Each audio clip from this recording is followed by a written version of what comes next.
अर्थेष्वभिज्ञस्वराट् तेने ब्रह्महृदाय आदिकवये मुह्यन्ति यं सूरयः तेजो वारिमृदां यथा विनिमयो यत्र त्रिसर्गो मृषा धाम्ना स्वेन सदा निरस्तकुहकं सत्यं परं धीमहि सृष्टिस्थित्यप्यहेया नियतिदृशितमो बन्धमोक्षाश्च यस्मात् अस्य श्री ब्रह्मरुद्र प्रभृतिसुरनरद्वीषशत्रुत्मकस्य विष्णोर्व्यस्ताः समस्ताः सकलगुणनिधिः सर्वदोषव्यपेतः पूर्णानन्दाव्ययो यो गुरुरपि परमश्चिन्तयेतं महान्तं धर्मप्रोज्झितकैतवोऽत्र परमः निर्मत्सराणां सतां वेद्यं वास्तवं वस्तु शिवदं तापत्रयोन्मूलनं श्रीमद्भागवते महामुनिकृते किं वा परैः ईश्वरः सद्यो हृद्यवरुध्यतेऽत्र कृतिभिः शुश्रूषुभिस्तक्षणात् निगमकल्पतरोर्गलितं फलं शुकमुखादमृतद्रवसंयुतं पिबत भागवतं रसम् आलयं मुहुरहो रसिकाः भुवि भावुकाः अभ्रमं भङ्गरहितं अजडं विमलं सदा आनन्दतीर्थमतुलं भजे तापत्रयापहम् भवति यदनुभावादेडमूकोऽपि वाग्मी जडमतिरपि जन्तुर्जायते प्राज्ञमौलिः सकलवचनचेतो देवता भारती सा मम वचसि निधत्तां सन्निधिं मानसे च अस्मद्गुरुसमारम्भां टीकाकृत्पादमध्यगां श्रीमदाचार्यपर्यन्तां वन्दे गुरुपरम्परां विद्यायां विबुधाचार्यं वेदज्ञानाब्धिचन्दिरं दुर्मतध्वान्तमार्ताण्डं सत्यध्यानमुनिं भजे पञ्चाशद्वर्षपर्यन्तं सततं रामपूजकः श्रीसत्यप्रमोदगुरुराट् भासतां नो हृदम्बरे बन्धुस्त्वं गुरुरिष्टदैवतमिति त्वत्पादपङ्केरुहं प्राप्तं मां परिपालयेति सततं याचे निबद्धाञ्जलिः चित्तं मद्गुणदोषचिन्तनविधौ नूनं मनां मा कृताः श्रीसत्यात्मगुरो त्वदङ्घ्रियुगलं हित्वा न मे सद्गतिः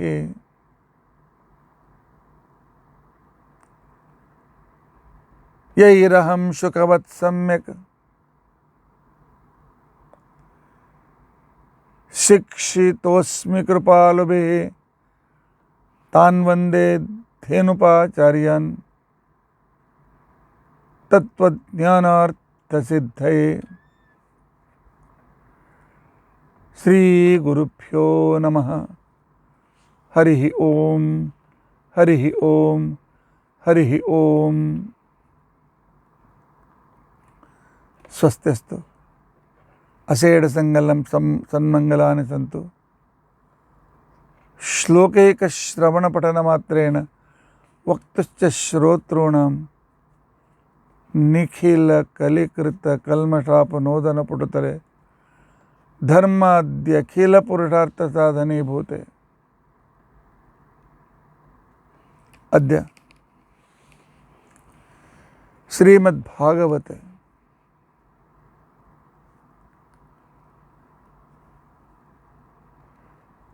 एकादश स्कंदांतर्गत कथा प्रारंभे सति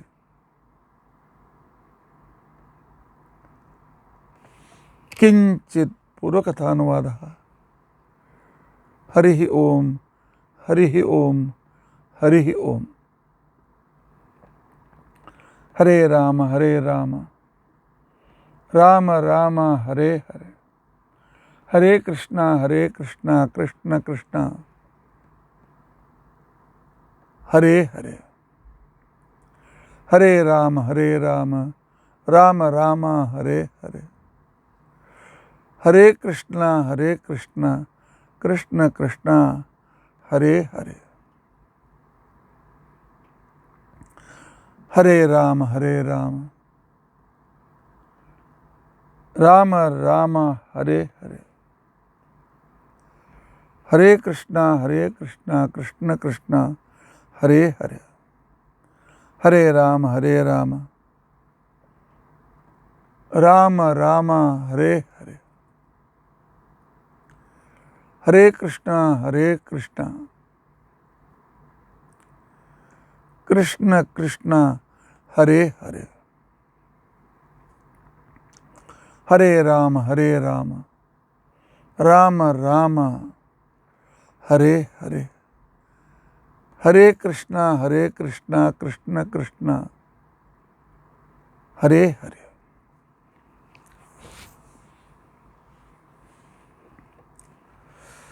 ಶ್ರೀ ಗುರುಭ್ಯೋ ನಮಃ. ಪರಮಾತ್ಮ ಹೇಳ್ತಾನೆ ನೋಡಪ್ಪ ಉದ್ಧವ, ಆಕಾಶಕ್ಕೆ ವಾಯುವಿನಿಂದ ಯಾವ ವಿಕೃತಿ ಆಗೋದಿಲ್ಲ. ಆಕಾಶ ಅದನ್ನು ವಾಯು ಆಕಾಶವನ್ನು ಒಣಗಿಸಲಾರದು, ಅಗ್ನಿ ಸುಡಲಾರದು, ನೀರು ಕೊಳೆಸಲಾರದು, ಭೂಮಿ ಧೂಳಿಯಿಂದ ಅದನ್ನು ಮುಚ್ಚಲಾರದು. ಹೇಗೆ ಆಕಾಶ ನಿಸ್ಸಂಗವು, ಅದೇ ರೀತಿಯಾಗಿ ನಾನು ಕೂಡ ನಿಸ್ಸಂಗ. ಸಕಲ ಉಪಾಧಿಗಳಲ್ಲಿ, ಸಕಲ ಮಾನವರ ಶರೀರಗಳಲ್ಲಿ, ಸರ್ವತ್ರದಲ್ಲಿಯೂ ವ್ಯಾಪ್ತನಾಗಿ ನಾನು ನಿರ್ವಿಕಾರನಾಗಿ ಇರ್ತೇನೆ.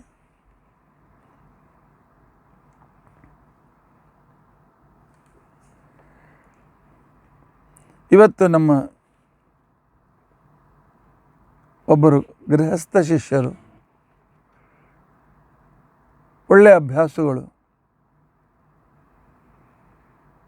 ಅವರು ಒಂದು ಪ್ರಶ್ನೆ ಕೇಳಿದರು.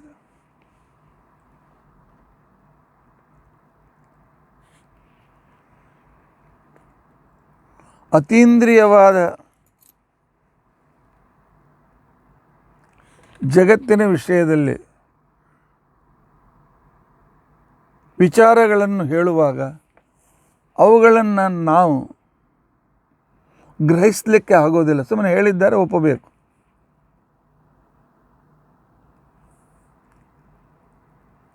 ಹೀಗಾಗ್ತದೆ. ಇಲ್ಲಿ ಉಳಿದ ವಿಷಯದಲ್ಲಿ ನಾವು ಚರ್ಚೆ ಮಾಡಲಿಕ್ಕೆ, ಹೊಸದಾಗಿ ಏನಾದ್ರು ಚರ್ಚೆ ಮಾಡಲಿಕ್ಕೆ ಬರ್ತದೆ. ಈಗ ಪರಮಾತ್ಮ ನಿಸ್ಸಂಗ ಅಂತ ಹೇಳಿದ, ನಮ್ಮ ಅನುಭವಕ್ಕೆ ಬರೋದು ಹೇಗೆ?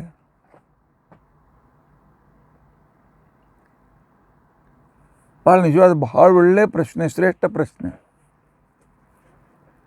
ಆದರೆ ಇದನ್ನು ವಿಚಾರ ಮಾಡಿದರೆ ಹೌದು, ಪರಮಾತ್ಮ ಹೇಳಿದ್ದಾನೆ, ಉದ್ಧವನಿಗೆ ಹೇಳಿದ್ದಾನೆ.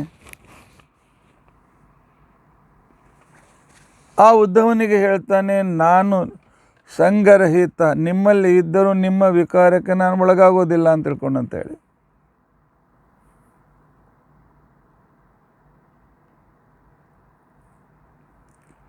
ಇದನ್ನು ಪರಮಾತ್ಮ, ಇದನ್ನು ನಾವು ತಿಳಿದುಕೊಳ್ಳೋದು ಹೇಗೆ? ಇದನ್ನು ಅರ್ಥ ಮಾಡಿಕೊಳ್ಳೋದು ಹೇಗೆ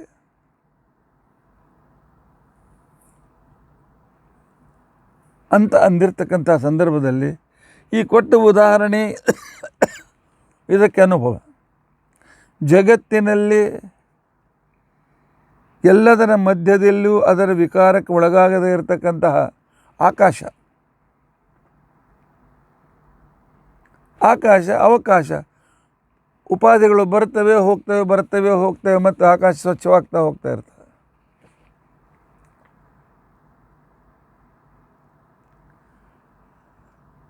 ನಿಜವಾಗಿಯೂ ಆಕಾಶಕ್ಕೂ ಮತ್ತು ಪರಮಾತ್ಮನೂ ಕೊಡ್ತಕ್ಕಂಥ ಉಪಮ ಇದು ನ್ಯೂನೋಪಮ. ಆಕಾಶ, ಭೂತಾಕಾಶ ಇದು ಜಡ, ಅವ್ಯಾಕೃತ ಆಕಾಶ ನಮ್ಮ ಕಲ್ಪನೆಗೆ ಮೀರಿದ್ದು, ಅದನ್ನು ನಾವು ನಂಬಬೇಕು.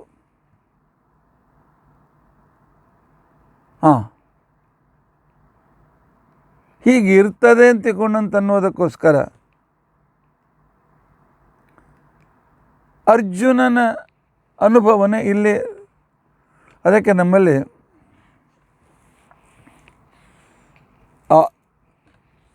ಪ್ರಮಾಣ ಪದ್ಧತಿಯಲ್ಲಿ ಅತೀಂದ್ರಿಯ ಪದಾರ್ಥಗಳ ಅನುಭವ ಶಾಸ್ತ್ರ ಹೇಳಿದಂತೆ ನಾವು ನಂಬಬೇಕು. ಏಕೆ?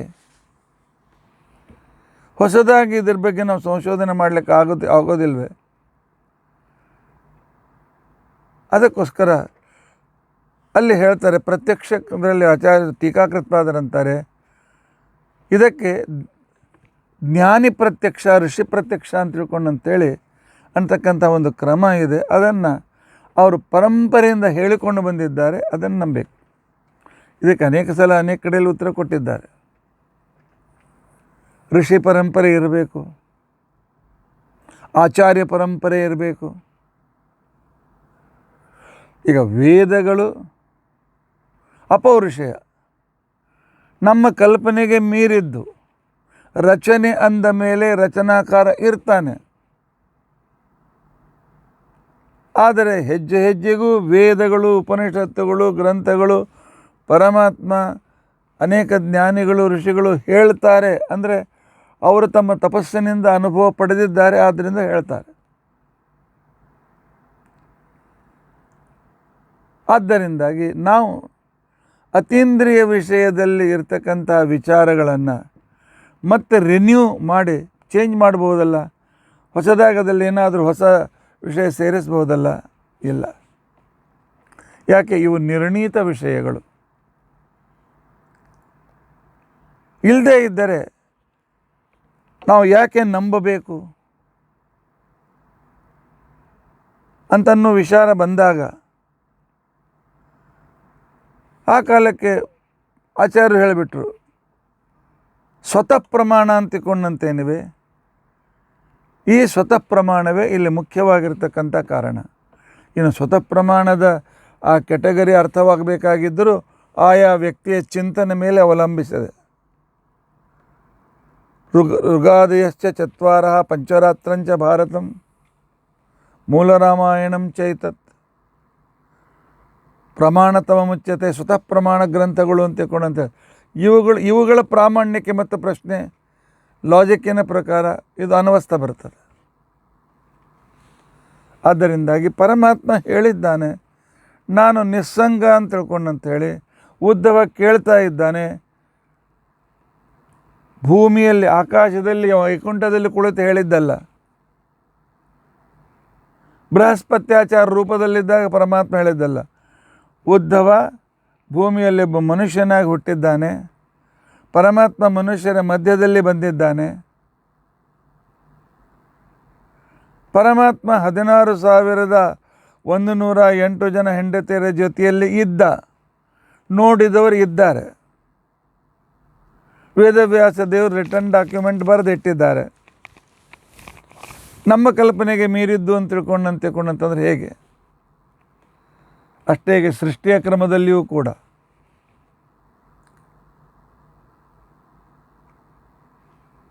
ದಕ್ಷ ಪ್ರಜಾಪತಿಯ ಅನಂತರ ಅನೇಕ ಜನರೇಷನ್ ನಂತರ ಆ ದಕ್ಷ ಪ್ರಜಾಪತಿ ಮತ್ತೆ ಹುಟ್ಟಿ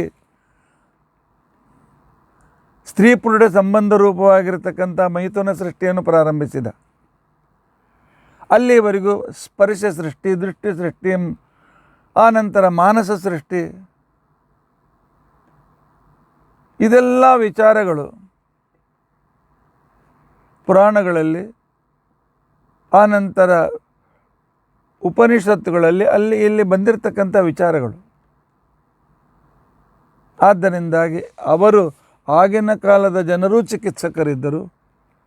ಯಾಕಂದರೆ ನ್ಯಾಯಶಾಸ್ತ್ರದ ಆ ಒಂದು ಅದ್ಭುತವಾದ ಯುಕ್ತಿ ಪ್ರಪಂಚವನ್ನು ನೋಡಿದಾಗ ನಮಗಿಂತ 100,000 ಪಟ್ಟು ಲಾಜಿಕ್ ಬುದ್ಧಿವಂತರು ಮೊದಲಾಗಿ ಹೋಗಿದ್ದಾರೆ. ಅವರು ಕೂಡ ಒಪ್ಪಿಕೊಂಡು ಬಂದಿದ್ದಾರೆ. ಅನುವ್ಯಾಖ್ಯಾನ ಕೇವಲ ಯುಕ್ತಿ ಮೇಲೆ ನಿಂತುಕೊಂಡಿರ್ತಕ್ಕಂಥ ಅತೀಂದ್ರಿಯ ವಿಷಯಗಳನ್ನು ತಿಳಿಸ್ಲಿಕ್ಕೆ ಹೊರಟಿರ್ತಕ್ಕಂಥ ಗ್ರಂಥ. ಆದ್ದರಿಂದಾಗಿ ಇವುಗಳನ್ನು ನಂಬಬೇಕು. ಯಾಕೆ? ಅಂಧವಿಶ್ವಾಸದಿಂದಲ್ಲ. ಆಚಾರ್ಯ ಪರಂಪರೆ ಇದೆ, ಋಷಿ ಪರಂಪರೆ ಇದೆ, ಅನ್ವಯ ವ್ಯತಿರೇಕ ಅನುಮಾನಗಳಿವೆ. ಅದಕ್ಕೋಸ್ಕರ ಆಚಾರ್ಯರು ಹೇಳಿದರು, ಪರಮಾತ್ಮ ಸರ್ವತಂತ್ರ ಸ್ವತಂತ್ರ. ಯಾಕೆ? ಈ ಜಗತ್ತು ಅವನ ಅಧೀನದಲ್ಲಿದೆ. ಜೀವರು ಸರ್ವತಂತ್ರ ಸ್ವತಂತ್ರರಲ್ಲ. ಜೀವರು ಜಗನ್ಯಾಮಕರಲ್ಲ. ಯಾಕೆ? ಸುಖಿಗಳಾಗಿಲ್ಲ. ಪ್ರತ್ಯಕ್ಷದ ಉದಾಹರಣೆಯನ್ನು ಕೊಟ್ಟು ಯದಿನಾಮ ಪರೋ ನ ಭವೇತ್ ಸಾರೇ ಕಥಮಸ್ಯ ವಶೇ ಜಗದೇ ತದಭೂತ್ ಯದಿ ನಾಮ ನ ತಸ್ಯ ವಶೇ ಸಕಲಂ ಕಥಮೇವತು ಯದ್ ನಿತ್ಯ ಸುಖಂ ಭವೇತ್. ಆದ್ದರಿಂದಾಗಿ ನಾವು ಅತೀಂದ್ರಿಯ ವಿಷಯಗಳಲ್ಲಿ ವಿಚಾರಗಳನ್ನು ಗ್ರಂಥ ಆಚಾರ್ಯ ಪರಂಪರೆಗಳಿಂದಲೇ ತಿಳಿದುಕೊಳ್ಳಲು ಪ್ರಯತ್ನಿಸಬೇಕು. ಇಲ್ಲದೇ ಇದ್ದರೆ ಈಗಲಿನಂತೆ ಸಂಶಯದಿಂದ ನಾವು ಹೊರಡಬೇಕು. ಸಿದ್ಧಾಂತ ನಿರ್ಧಾರ ಮಾಡಿಕೊಂಡು ಹೊರಡಬಾರದು. ನಾವೊಂದು ಸಂಶಯ ಇಟ್ಟುಕೊಂಡೇ ಹೊರಡಬೇಕು. ಅಂದರೆ ಕೊನೆಗೆ ಅವನಿಗೆ ಮುಗಿಯುವಾಗ ಅವನಿಗೆ ತನಗೇ ಸಂಶಯ ಬಂತು, ನನ್ನ ಸಿದ್ಧಾಂತ ನಾನು ಈ ರೀತಿ ಮಂಡಿಸಿದ್ದು ಸರಿಯೋ ತಪ್ಪು ಅಂತ ತಿಳ್ಕೊಂಡು ಅಂತೇಳಿ. ಸ್ವತಃ ಪ್ರಮಾಣ ಇದ್ದಾಗ ಸಂಶಯ ಬಿಟ್ಟಂದು ಹೊರಟು ಅವಶ್ಯಕತೆ ಇಲ್ಲ. ಆದರೂ ಕೂಡ ಅದರ ಬಗ್ಗೆ ಯುಕ್ತಿಯುಕ್ತವಾಗಿರ್ತಕ್ಕಂಥ ಚಿಂತನೆ.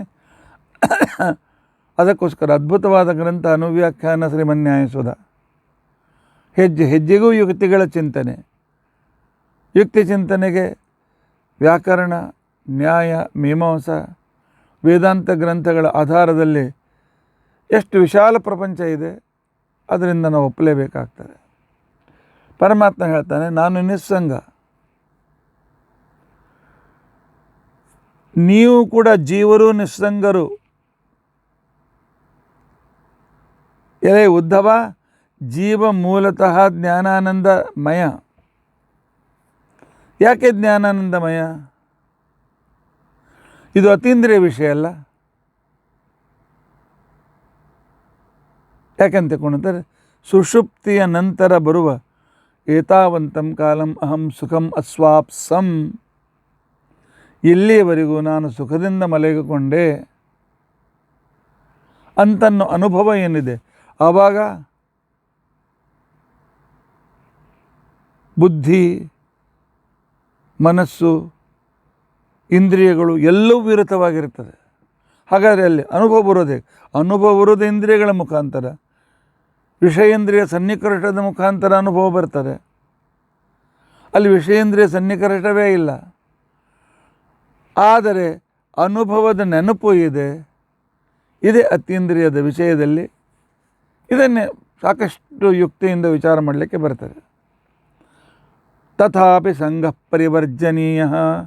ಆದರೆ ನಿಸ್ಸಂಗರಾಗಿದ್ದರೂ ಕೂಡ ಸಂಘದಲ್ಲಿ ಇರೋದರಿಂದಾಗಿ, ಸಂಘದಲ್ಲಿ ಯಾಕಿದ್ದೀರಿ ಅಂತ ತಿಳ್ಕೊಂಡಂತಂದರೆ, ಒಂದು ನನ್ನ ಇಚ್ಛೆ ನಿಮಗೆ ಆ ಸಂಘ ಕೊಟ್ಟು ಸಂಸಾರದಲ್ಲಿ ಇಟ್ಟು ಪ್ರಯತ್ನಕ್ಕೆ ಹೆಚ್ಚೋದಕ್ಕೋಸ್ಕರ ನಾನು ನಿಮಗೋಸ್ಕರ ಅದರ ಆ ಬಂಧನದಲ್ಲಿ, ಆ ಸಂಘಬಂಧದಲ್ಲಿ ನಿಮ್ಮನ್ನು ಇಟ್ಟಿದ್ದೇನೆ.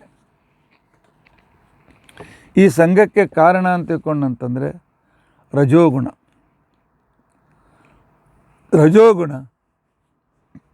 ಇದು ಮನುಷ್ಯನಿಗೆ ಪ್ರವೃತ್ತಿಗೆ ಹಸ್ತದೆ. ಆದರೆ ರಜೋಗುಣದಲ್ಲಿ ಬಂಧನ ಆಗಿರ್ತಕ್ಕಂಥ ವ್ಯಕ್ತಿ ತಾನು ತನ್ನ ಆವರಕವನ್ನೇ ತನ್ನನ್ನು ತಾನೇ ಅಂತ ಹೇಳಿ ತಿಳಿದುಕೊಂಡು, ಈ ದೇಹವನ್ನು ತನ್ನ ದೇಹವನ್ನೇ ತಾನು ತಿಳಿದುಕೊಂಡು, ಈ ದೇಹಕ್ಕೆ ಆಗತಕ್ಕಂಥ ಅನುಭವಗಳನ್ನೆಲ್ಲ ತನ್ನ ಅನುಭವ ಅಂತ ತಿಳ್ಕೊಂಡಂತೇಳಿ ತಿಳಿದುಕೊಳ್ತಾನೆ. ಇದನ್ನು ಕಳೆದುಕೊಳ್ಳಬೇಕಾಗಿದ್ದರೆ ಈ ಬಂಧನವನ್ನು ಕೊಟ್ಟ ಪರಮಾತ್ಮನೇ ದೂರ ಮಾಡಬೇಕು. ಮದ್ಭಕ್ತಿ ಯೋಗೇನ ದೃಢೇನ ಯಾವತ, ನನ್ನಲ್ಲಿ ದೃಢವಾದ ಭಕ್ತಿಯನ್ನು ಯಾವ ವ್ಯಕ್ತಿಯನ್ನು ಮಾಡ್ತಾನೆ, ಆ ದೃಢಭಕ್ತಿ ನಮ್ಮಲ್ಲಿ ಈ ಸಂಸಾರ ಆಸಕ್ತಿ ರೂಪವಾಗಿರ್ತಕ್ಕಂತಹ ಏನು ತಮಃ ಕಷಾಯಂ, ಅಜ್ಞಾನದಿಂದ ಅತ್ಯಂತ ಕಹಿಯಾಗಿರ್ತಕ್ಕಂಥ ದುಃಖಕರವಾಗಿರ್ತಕ್ಕಂಥ ಈ ಸಂಸಾರ ದೂರ ಆಗೋದಿಲ್ಲ. ಭಕ್ತಿಯಿಂದ ಸಂಸಾರದ ಬಂಧನ ಹೋಗ್ತದೆ. ಎಷ್ಟು ಸಲ ಕೇಳಿಲ್ಲ ನೀವು? ಭಾಗವತದ ಮೊದಲನೇ ದಿವಸದಿಂದಲೂ ಕೇಳ್ತಾ ಬಂದಿದ್ದೀರಿ. ಭಕ್ತಿಯಿಂದ ಈ ಪಾಂಚಭೌತಿಕ ಸಂಬಂಧ ಹೋಗ್ತದೆ. ಅಂದರೆ ಏನು? ಭಕ್ತಿ ಅಂತಿಕೊಂಡಂತಂದರೆ ಪರಮಾತ್ಮನಲ್ಲಿರುವ ಶ್ರದ್ಧೆ ಮತ್ತು ಪ್ರೀತಿಗಳ ಸಂಗಮ, ಇದು ಭಕ್ತಿ.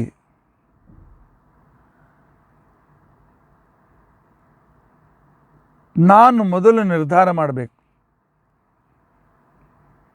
ಟೆಂಪ್ರರಿ ಮಿತ್ರರನ್ನು ನನ್ನ ಜೊತೆಗೆ ಇಟ್ಟುಕೊಳ್ಬೇಕು, ಪರ್ಮನೆಂಟ್ ಮಿತ್ರರನ್ನು ಇಟ್ಟುಕೊಳ್ಬೇಕು. ಟೆಂಪ್ರರಿ ಮಿತ್ರರಿಗೋಸ್ಕರ, ಟೆಂಪ್ರರಿ ಗೆಳತಿಯರಿಗೋಸ್ಕರ ತಂದೆ ತಾಯಿಯನ್ನು ಬಿಡ್ತಕ್ಕಂಥವ್ರನ್ನ ಇವತ್ತು ನಾವು ನೋಡ್ತಾ ಇದ್ದೇವೆ.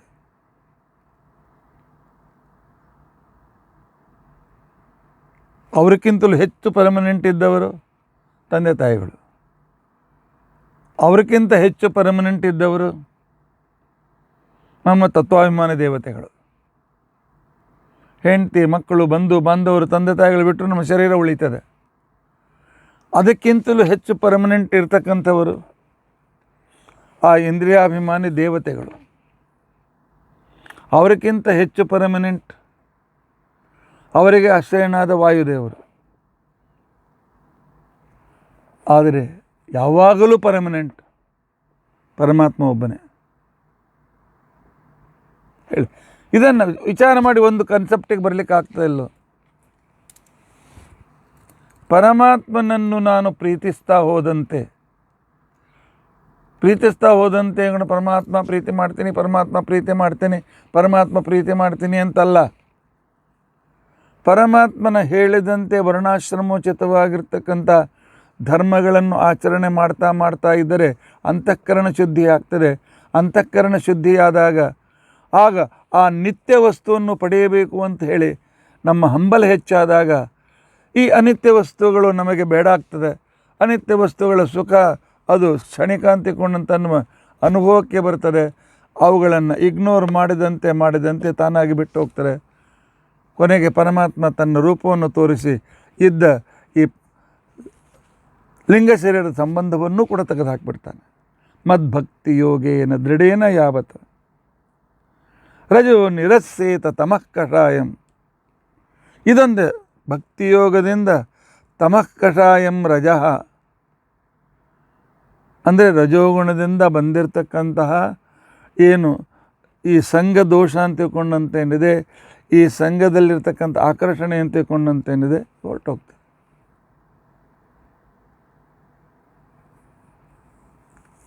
ಈ ಚಿಂತನೆ ನಾವು ಯಾವಾಗಿನಿಂದ ಪ್ರಾರಂಭ ಮಾಡಬೇಕು? ಈ ಚಿಂತನೆ ಬಾಲ್ಯದಿಂದಲೇ ಮಾಡಬೇಕು. ರೋಗ ಉಲ್ಬಣವಾಗುವಕ್ಕಿಂತ ಮೊದಲೇ ರೋಗಕ್ಕೆ ಚಿಕಿತ್ಸೆ ಮಾಡಬೇಕು. ಕಾಲಕ್ಕೆ ರೋಗಕ್ಕೆ ಚಿಕಿತ್ಸೆ ಮಾಡ್ತಾ ಇದ್ದರೆ ನಮಗಿಲ್ಲಿರ್ತಕ್ಕಂಥ ಯಾವ ರೋಗ ಉಳಿಯೋದಿಲ್ಲ. ಉಲ್ಬಣವಾದ ಮೇಲೆ ನಾವು ಚಿಕಿತ್ಸೆ ಮಾಡಿದರೆ ಅದು ನಮಗೆ ಒಂದು ಅಂಶ ಉಳಿದೇ ಉಳಿತದೆ, ನಮಗೆ ಅದನ್ನು ಮತ್ತೆ ಪೀಡೆ ಕೊಡ್ತಾ ಇರ್ತದೆ.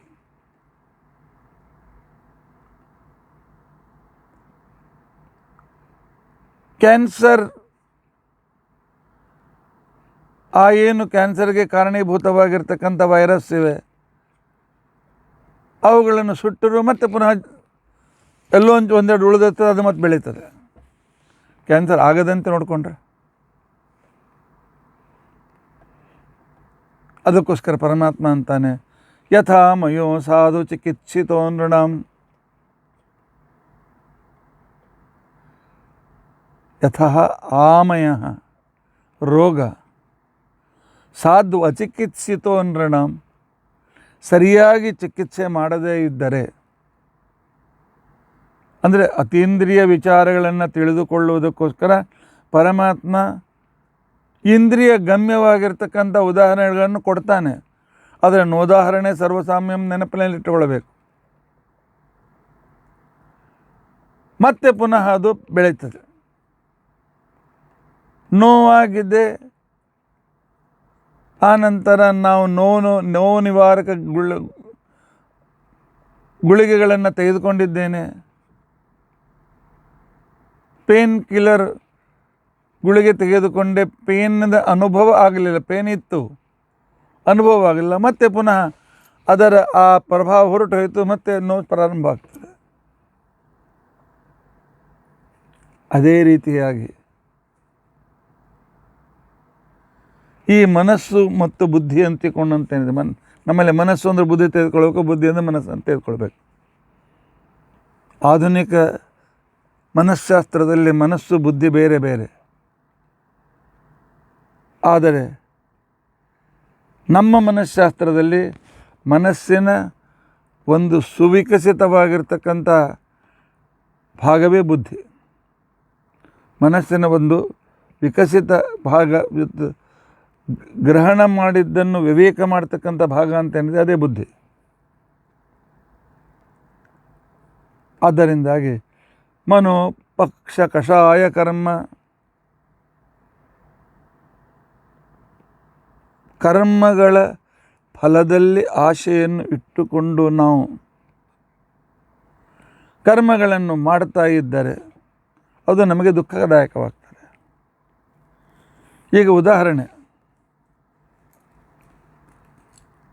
ಇಂಡಿಯನ್ ಮಿಲಿಟರಿಯಲ್ಲಿ ಕೆಲಸಕ್ಕೆ ಸೇರಿದ ಮೇಲೆ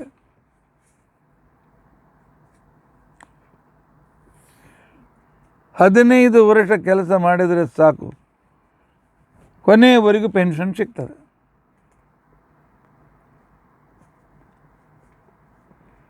ಯುದ್ಧ ಯಾವಾಗೊಮ್ಮೆ ಆಗ್ತದೆ. ಯುದ್ಧವಾಗದೇ ಇದ್ದರೂ ಲಕ್ಷ ಲಕ್ಷ ಜನರನ್ನು ನಾವು ಪರಿಪಾಲನೆ ಮಾಡಬೇಕಾಗ್ತದೆ. ಆ ನಂತರ ಮೊನ್ನೆ ನಾನು ನೋಡ್ತಾ ಇದ್ದೆ, ನಾವು ನಮ್ಮ ದೇಶದ ರಕ್ಷಣೆಗೋಸ್ಕರ ಡಿಫೆನ್ಸ್ ಬಜೆಟ್ ಏನು ಮಾಡ್ತೇವೆ, ಆ ಬಜೆಟ್ಟಿನಲ್ಲಿ 70% ಪೆನ್ಷನ್ನಿಗೆ ಹೋಗ್ತದೆ. ಅಂದರೆ ಕ್ರಿಯೆ ಇಲ್ಲದೇ ಇರತಕ್ಕಂಥ ಅವ್ರಿಗೆ ನಾವು ಹೆಲ್ಪ್ ಮಾಡಬೇಕು ನಿಜ, ಅವ್ರ ಯೋಗಕ್ಷೇಮ ನೋಡ್ಕೊಳ್ಬೇಕು ನಿಜ. ಆದರೆ ಯುದ್ಧ ಮಾಡದೇ ರಿಟೈರ್ ಆದರೂ ಬೇಕಾದ ಜನ, ಅವ್ರ ಜೀವನದಲ್ಲಿ ಯುದ್ಧವೇ ಬರಲಿಲ್ಲ, ಅವರು ಫ್ರಂಟಿಗೆ ಹೋಗೋ ಸಂದರ್ಭವೇ ಬರಲಿಲ್ಲ. ಅಂತಹ ಸಂದರ್ಭದಲ್ಲಿ ಆವಾಗ ನಾವು ಹೊಸ ರೀತಿಯಾಗಿರ್ತಕ್ಕಂಥ ನಮ್ಮ ಸೈನ್ಯ ಶಕ್ತಿಯನ್ನು ಬಳಸಲಿಕ್ಕೆ ಆಗೋದಿಲ್ಲ ಅಂತ ತಿಳ್ಕೊಂಡಂತೇಳಿ ಶಾರ್ಟ್ ಟರ್ಮ್ ಈಗ ಅಗ್ನಿಪಥ ಬಂದಿದೆ. ಆದರೆ ನಮ್ಮನ್ನು ನಂತರ ಕೈ ಬಿಡ್ತಾರೆ ಅಂತ ತಿಳ್ಕೊಂಡಂತ ಅನ್ನೋದಕ್ಕೋಸ್ಕರ ಅದೇ ನಾನು ಒಮ್ಮೆ ಸೇರಿದ ಸಾಕು, ನಾನು ಕೆಲಸ ಮಾಡಲಿ ಬಿಡಲಿ, ನನಗೆ ಹಣ ಸಿಗಬೇಕು ಅಂತ ತಿಳ್ಕೊಂಡಂತನ್ನೋ ಒಂದು ಪ್ರವೃತ್ತಿ ಅಂತೇನಿದೆ, ಈ ಪ್ರವೃತ್ತಿ ಅದಕ್ಕೆ ಭಂಗ ಬಂತು ಅಂತಂದರೆ ಪೀಡಾದಾಯಕವಾಗ್ತದೆ. ಅದಕ್ಕೋಸ್ಕರ ರೈಲನ್ನು ಸುಡು, ಅದು ಸುಡು, ಇದು ಸುಡು ನಡೆಸಿದ್ದಾರೆ. ಯಾಕೆ? ಮನುಷ್ಯನಿಗೆ ದೇಶದ ಚಿಂತೆ ಇರೋದಿಲ್ಲ, ಮನುಷ್ಯನಿಗೆ ತನ್ನ ಸಮಾಜದ ಚಿಂತೆ ಇರೋದಿಲ್ಲ. ಮನುಷ್ಯನಿಗೆ ಚಿಂತೆ ಇರ್ತದೆ, ನನಗೆಷ್ಟು ಬರ್ತದೆ. ಮನಃ ಪಕ್ಷ ಕಷಾಯ ಕರ್ಮ, ಕರ್ಮ ಫಲದಲ್ಲಿ ಆಸಕ್ತವಾಗಿರ್ತಕ್ಕಂಥ ಮನಸ್ಸು ಈ ಮನಸ್ಸಿನಿಂದಾಗಿ ನಾವು ಈ ಸಂಘದಿಂದ ದೂರ ಆಗಲಿಕ್ಕೆ ಆಗೋದಿಲ್ಲ.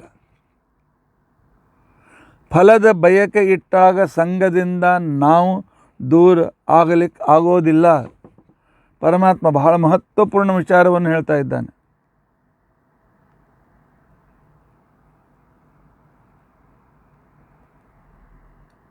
ಗುರುಗಳ ಕುಲದಲ್ಲಿ ಗುರುಗಳ ಸೇವೆ ಮಾಡುವಾಗ ಅವರ ಸೇವೆಯಿಂದ ಪರಮಾತ್ಮನ ಅನುಗ್ರಹ ಸಿಗ್ತದೆ. ಇದೊಂದೇ ವಿಚಾರ ಇತ್ತು ಅಂತ ತಿಳ್ಕೊಂಡಂತಂದರೆ ನಾವು ಸತತ ಸೇವೆ ಮಾಡ್ತೇವೆ, ಅವರ ಅನುಗ್ರಹ ಆಗ್ತದೆ ಅಂತ ಅಲ್ಲಿ ಆ ವಿಚಾರ ಇರುವವರೆಗೂ. ಅದರ ಬದಲಾಗಿ ನನಗೆ ಎಷ್ಟು ಹಣ ಸಿಗ್ತದೆ ಗುರುಗಳ ಸೇವೆಯಿಂದ ಅಂತ ಬಂದಾಕ್ಷಣಕ್ಕೆ ನನಗೆ ಸೇವಾಭಾವ ಹೊರಟೋಗ್ಬಿಡ್ತದೆ. ದೇವರ ವಿಷಯದಲ್ಲೂ ಕೂಡ ಹಾಗೆ. ಆದ್ದರಿಂದಾಗಿ ಫಲಾಸಕ್ತವಾದ ಮನಸ್ಸು, ಇದರಿಂದಾಗಿ ನಾವು ಸಂಘವನ್ನು ಬಿಡಲಿಕ್ಕೆ ಆಗೋದಿಲ್ಲ. ಸಂಘ ಬಿಡಲಿಕ್ಕೆ ಆಗದೇ ಇದ್ದದ್ದರಿಂದಾಗಿ ಆ ಸಂಘದಿಂದ ಬರ್ತಕ್ಕಂತಹ ಪೀಡೆಗಳು ಅಂತೇನಿದೆ ಅನುಭವಿಸಲೇಬೇಕು. ಸಂಘದಿಂದ ಪೀಡೆಯನ್ನು ಅನುಭವಿಸೋದಂದರೆ ಏನು? ನನಗೆ ಚಿರೋಟಿ ಬಹಳ ಸೇರ್ತದೆ, ಹೆಂಡತಿ ಚಿರೋಟಿ ಮಾಡಲಿಕ್ಕೆ ಹೊರಟಿದ್ದಾಳೆ, ಅದು ಆಗಲಿಲ್ಲ, ಹಿಟ್ಟು ಏನು ಹೆಚ್ಚು ಕಡಿಮೆ ಆಯಿತು, ಚಿರೋಟಿ ತಾಗಲೇ ಇಲ್ಲ. ದುಃಖವೋ ದುಃಖ, ಎಲ್ಲ ವ್ಯರ್ಥ ಆಯಿತು, ಮೂಡ್ ಆಫ್. ಒಂದು ಅಲ್ಲಿಂದ ಪ್ರಾರಂಭ ಆಗ್ತದೆ. ಇಷ್ಟು ಹಣ ಸಿಗಬೇಕು ಅಂತ ಪ್ರಯತ್ನ ಮಾಡಿದ್ದೆ, ಸಿಗೋದಿಲ್ಲ, ದುಃಖ. ಹೆಂಡತಿ ಮಕ್ಕಳು ಇಷ್ಟು ಸುಖ ಕೊಡ್ತಾರೆ ಅಂತ ಕಲ್ಪನೆ ಮಾಡಿದ್ದೆ, ಆಗಲಿಲ್ಲ, ದುಃಖ. ಯಾಕೆ? ಸಂಘದಿಂದ, ಫಲದ ಇಚ್ಛೆಯಿಂದ ಮಾಡಿದ್ದೇವೆ. ಆದರೆ ಜ್ಞಾನಿಗಳು ಭಗವಂತನ ಅನುಗ್ರಹ ಯಾವಾಗ ಏನು ಯಾರು ಐತಿ ಅವ್ರಿಗೂ ನಿರ್ಧಾರ ಇರೋದಿಲ್ಲ. ಆದರೆ ಪರಮಾತ್ಮ ಹೇಳಿದ್ದಾನೆ, ವಿಶ್ವಾಸ ಇಟ್ಟಿದ್ದಾರೆ, ಏನನ್ನೂ ಬಯಸದೆ ಆ ಪರಮಾತ್ಮನನ್ನು ಪ್ರೀತಿಸ್ತಾರೆ, ಅವನ ಉಪಕಾರಗಳನ್ನು ಸ್ಮರಣೆ ಮಾಡ್ತಾರೆ. ಸಂಪೂರ್ಣ ಸಕಲ ಶಾಸ್ತ್ರಗಳು, ಸಕಲ ವಿಚಾರಗಳು, ಅಥವಾ ಇವತ್ತಿನ ಸೈನ್ಸು, ಪ್ರಕೃತಿ ನೋಡಿದರೆ ಪರಮಾತ್ಮ ನಮ್ಮ ಮೇಲೆ ಎಷ್ಟು ಉಪಕಾರ ಮಾಡಿದ್ದಾನೆ ಅದನ್ನು ಹೇಳಲಿಕ್ಕಾಗೋದಿಲ್ಲ. ಆದರೂ ಉಪಕಾರ ಮಾಡಿದ ಈ ದೇವರನ್ನೇ ಬಿಟ್ಬಿಡ್ತೇವೆ. ಈ ಕಣ್ಣು ಕೊಟ್ಟ ಉಪಕಾರ ಮಾಡಿದ ದೇವರನ್ನು ಮರೀತೇವೆ. ಚಶ್ಮಾ ಕೊಡಿಸಿದ ಒಬ್ಬ ವ್ಯಕ್ತಿಯನ್ನು ನೆನೆಸ್ತೇವೆ.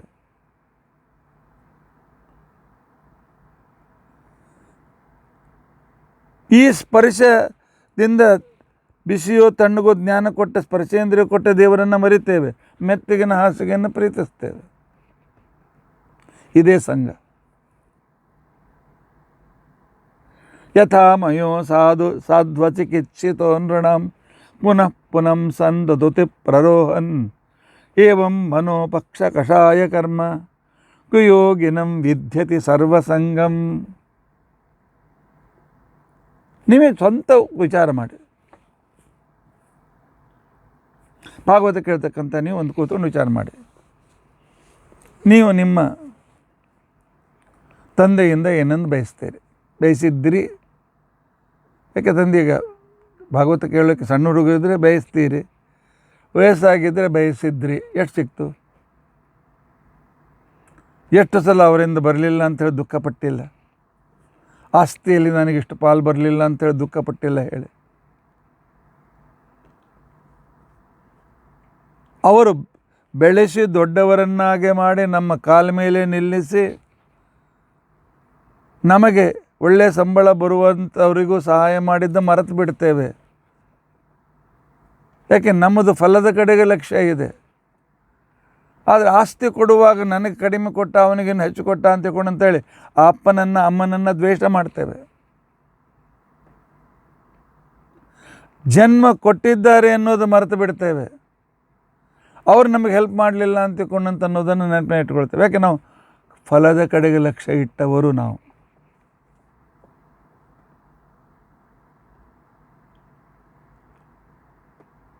ಫಲದ ಕಡೆಗೆ ಲಕ್ಷ್ಯ ಇಲ್ಲದೇ ಇದ್ದರೆ ಆಗ ನಿಜವಾಗಿ ನೋಡಿ ಭಕ್ತಿ ಬರ್ತದಿಲ್ಲ ನೋಡಿಕೊಳ್ಳಿ.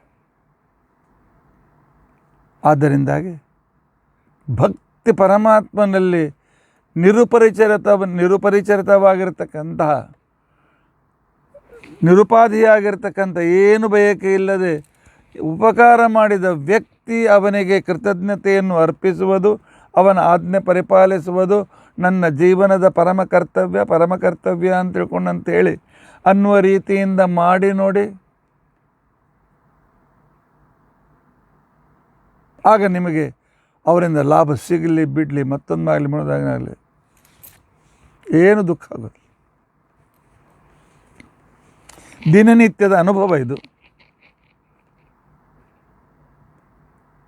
ಉದ್ಧವ ಕುಯೋಗಿನೋ ಯೇ ವಿಹಿತಾಹ್ಯಂತರಾಯೈ ಮನುಷ್ಯಭೂತೈಸ್ತ್ರದಶೋಪಸೃಷ್ಟೈ ತೇ ಪ್ರಾಕ್ತನಾಭ್ಯಾಸ ಬಲೇನ ಭೂಯಃ ಯುಂಜಂತಿ ಯೋಗಂ ನತು ಕರ್ಮತಂತ್ರಂ. ಎಂಥ ಅದ್ಭುತ ಶ್ಲೋಕಗಳು. ಕುಯೋಗಿಗೆ ತ್ರಿವಿಧ ತಾಪ, ಯೋಗಿಗೆ ತ್ರಿವಿಧ ತಾಪಗಳು ಇಲ್ಲ.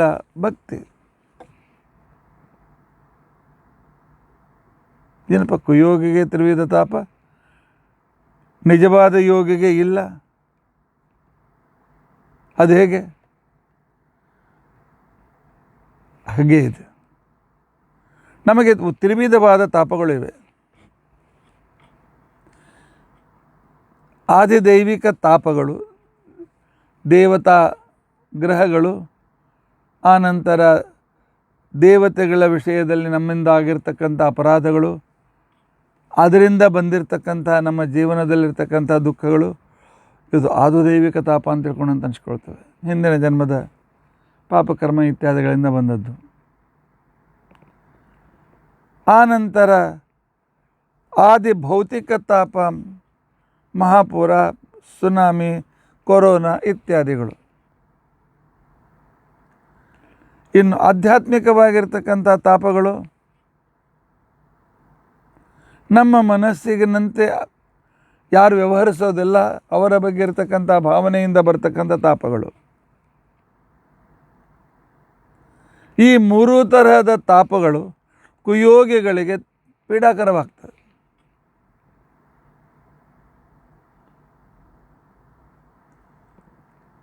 ಸತ್ಯಜ್ಞಾನ ತೀರ್ಥರಿಗೆ ಜ್ವರ ಬಂದರೂ ಅವರು ಚಳಿ ಜ್ವರ 102, 103, 104 ಪೂಜೆ ಬಿಡ್ತಿರಲಿಲ್ಲ. ಸ್ನಾನ ಮಾಡಬೇಕಲ್ಲ, ಸನ್ಯಾಸಿಗಳು ನಮ್ಮಂತೆ ಅಂತಲ್ಲ, ಕಾರ್ತಿಕ ಸ್ನಾನ, ಮಾಘ ಸ್ನಾನ ಕಂಪಲ್ಸರಿ ಆಗಿರ್ತದೆ. ಆಗ ಅವ್ರೇನು ಮಾಡ್ತಿದ್ರು, ತಮ್ಮ ಆ ಜ್ವರ ತಮ್ಮ ಶಾಟಿಯಲ್ಲಿ ಆವಾಹನೆ ಮಾಡ್ತಿದ್ರು. ಮಾಡಿ ಸ್ನಾನ ಮಾಡಿ ಪೂಜೆ ಮಾಡುವಾಗ ಅಲ್ಲಿವರೆಗೂ ಆ ಶಾಟಿ ಗಡಗಡ ಗಡಗಡ ನಡಕ್ತಿತ್ತು. ನೋಡಿದವರಿದ್ದಾರೆ. ದೇವರ ಪೂಜೆ ಮುಗೀತು, ತೀರ್ಥ ತೆಗೆದುಕೊಂಡ್ರು, ಆ ಜ್ವರವನ್ನು ಮತ್ತೆ ತಮ್ಮಲ್ಲಿ ಆಹ್ವಾನ ಮಾಡ್ಕೊಳ್ತಾ ಇದ್ರು. ಮತ್ತು ಇವ್ರ ಮೈ ನಡಗ್ಲಿಕ್ಕೆ ಚಾಲು ಆಗ್ತದೆ. ನಮಗಾಗೋದಿಲ್ಲ, ಆದರೆ ನೋಡಿದವರು ಇದ್ದಾರೆ. ನೋಡಿದವರು ಹೇಳಿದ್ದು, ಈಗಿದ್ದಾರೆ ಗೊತ್ತಿಲ್ಲ ಅವರು, ಈಗ ಕೆಲವರು ಇಲ್ಲ ಈಗ. ಆದರೆ ನೋಡಿದವ್ರಿಗೆ ಕಥೆ ನಾವು ಸಣ್ಣವರಿದ್ದಾಗ ಅವ್ರ ಕಡೆಯಿಂದ ಕೇಳಿದ್ದೇವೆ, ನಾವು ನೋಡಿದ್ದೇವಪ್ಪ ಅಂತ ತಿಳ್ಕೊಂಡಂತೆ. ಆಗ ಇಲ್ಲಿ ನಂಬೋದು ಹೇಗೆ? ಆ ಜ್ಞಾನಿ ಪ್ರತ್ಯಕ್ಷವೇ ನಮಗೆ ಪ್ರಮಾಣ, ಬೇರೆ ಪ್ರಮಾಣ ಇಲ್ಲ. ಆಗ ಅವ್ರು ಅಂತ ಇದ್ರಂತೆ, ದೇವರು ನಮಗೇನು ರೋಗ ಕೊಡ್ತಾನೆ, ಇದೇ ತಪಸ್ಸು. ತಪ ತಾಪೆ, ತಪ ಆಲೋಚನೆ ಎರಡು ರೀತಿಯಾಗಿ ಅರ್ಥ ಇವೆ. ಒಂದು ಕಷ್ಟ ಅನುಭವಿಸುವುದು, ಯಾಕೆ? ನಮ್ಮ ದುಃಖ ಪ್ರಾರಬ್ಧ ಮುಗಿಸ್ಬೇಕಲ್ಲ, ಅನುಭವಿಸೇ ಮುಗಿಸ್ಬೇಕು, ಬೇರೆ ದಾರಿ ಇಲ್ಲ. ದೇವರು ಆದಷ್ಟು ಬೇಗ ಬೇಗ ಬೇಗ ಅದನ್ನು ಕಳೆದು ನನಗೆ ಸುಖ ಪ್ರಾರಬ್ಧ ಕೊಡೋನಿದ್ದಾನೆ, ಅದಕ್ಕೋಸ್ಕರ ಅದನ್ನು ನಾವು ಸ್ವೀಕರಿಸಬೇಕು.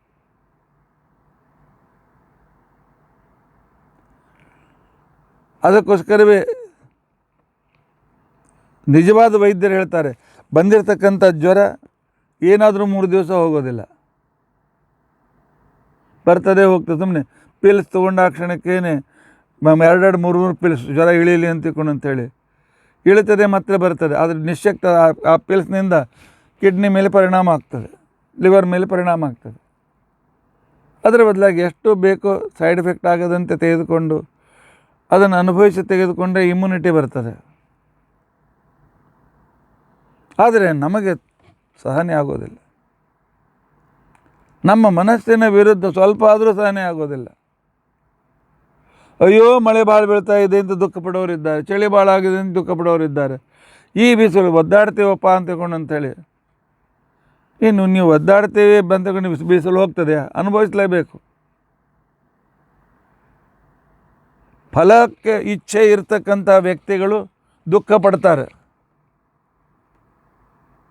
ಆದರೆ ಇದು ಪರಮಾತ್ಮನ ಕೊಟ್ಟಿರ್ತಕ್ಕಂತಹ ಸಂದರ್ಭಗಳು. ಪರಮಾತ್ಮ ಜಗತ್ತಿನ ರಕ್ಷಣೆಗೋಸ್ಕರ ಚಳಿಗಾಲ, ಬೇಸಿಗೆಗಾಲ, ಮಳೆಗಾಲ ಕೊಡ್ತಾನೆ. ಅಲ್ಲಿಯೂ ಆ ಭಗವಂತನ ಮಹಿಮೆಯನ್ನು ಕಾಣ್ತಕ್ಕಂಥ ವ್ಯಕ್ತಿಗಳು. ದೋ ದೋ ದೋ ದೋ ಮಳೆ ಬೀಳ್ತಾ ಇದ್ದರೆ, ಓ ಪರಮಾತ್ಮ ಹೇಗೆ ಅದ್ಭುತವಾಗಿರ್ತಕ್ಕಂಥ ರೀತಿಯಲ್ಲಿ ತನ್ನ ಸಾಮರ್ಥ್ಯವನ್ನು ಜಗತ್ತಿಗೆ ತೋರಿಸಿಕೊಡ್ತಾ ಇದ್ದಾನೆ ಅಂತ ತಿಳ್ಕೊಂಡು ಅಂತೇಳಿ ಸಂತೋಷ ಪಡ್ತಾರೆ. ಜೋರಾಗಿ ಮಹಾಪುರ ಬರ್ತಾ ಇದ್ದರೆ ಆ ಪರಮಾತ್ಮನ ಸಾಮರ್ಥ್ಯ ಅದನ್ನಲ್ಲಿ ಕಾಣ್ತಾರೆ, ಅಳ್ತಾ ಕೂತ್ಕೊಳ್ಳೋದು.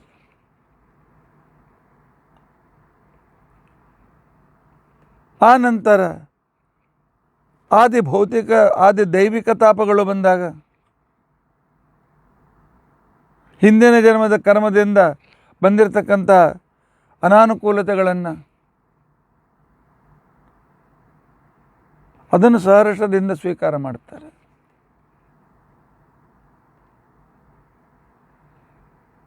ಬಡತನ, ಪರಮಾತ್ಮ ಕೊಟ್ಟಿರ್ತಕ್ಕಂಥ ದುಃಖ ಪ್ರಾರಬ್ಧದ ದೂರ ಮಾಡೋದಕ್ಕೋಸ್ಕರ ಒಂದು ತಪಸ್ಸು ಅಂತ ತಿಳ್ಕೊಂಡಂತ ಹೇಳಿ ಇದ್ದದರಲ್ಲಿಯೇ ತಾವು ಅದನ್ನು ಅನುಭವಿಸಿ ತಮ್ಮ ಆ ಭಗವಂತ ಅದನ್ನೇನು ಎಂದಿಗೂ ಮರೆಯೋದಿಲ್ಲ, ಬಿಡೋದಿಲ್ಲ. ಇನ್ನು ಆಧ್ಯಾತ್ಮಿಕ ತಾಪ, ನಮ್ಮ ಮನಸ್ಸಿನ ಮೇಲೆ ಆಗ್ತಕ್ಕಂಥ ತಾಪಗಳು.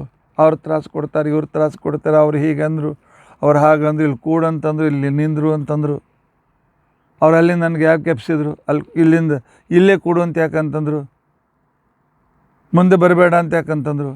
ಚಾಲು ದುಃಖ. ಅವರು ಹೇಳುವವರು ಯಾರು ಹೇಳಿದ್ದಾರೆ, ಸರಿ ಹೇಳ್ಕೊಳ್ಳಿ. ಅಥವಾ ಪರಮಾತ್ಮನಿಗೆ ಈ ಒಂದು ರೀತಿ ಅಪಮಾನ ಮಾಡಿಸಿ ನನಗೆ ನನ್ನ ಕಡೆಗೆ ಬರುವಂತೆ ಮಾಡೋದಕ್ಕೋಸ್ಕರ ಆ ರೀತಿಯಾಗಿ ಮಾಡಿಸಿರ್ಬೋದು ಪರಮಾತ್ಮ. ಸಮೋ ಮಾನೋಪಮಾನಯೋ, ಮಾನ ಅಪಮಾನಗಳು ಕೂಡ ಪರಮಾತ್ಮನೇ ಕೊಟ್ಟದ್ದು ಅಂತ ತಿಳ್ಕೊಂಡು ಅಂಥೇಳಿ ಅದನ್ನು ಬಹಳ ಸೀರಿಯಸ್ಸಾಗಿ ತೆಗೆದುಕೊಳ್ಳದೇ ಇರತಕ್ಕಂಥ ವ್ಯಕ್ತಿಗಳು, ಅವರಿಗೆ ಇದರಿಂದ ಏನು ಯಾವ ತ್ರಿವಿಧ ತಾಪಗಳು ಅವರಿಗೆ ಪೀಡೆಯನ್ನೇ ಕೊಡೋದಿಲ್ಲ.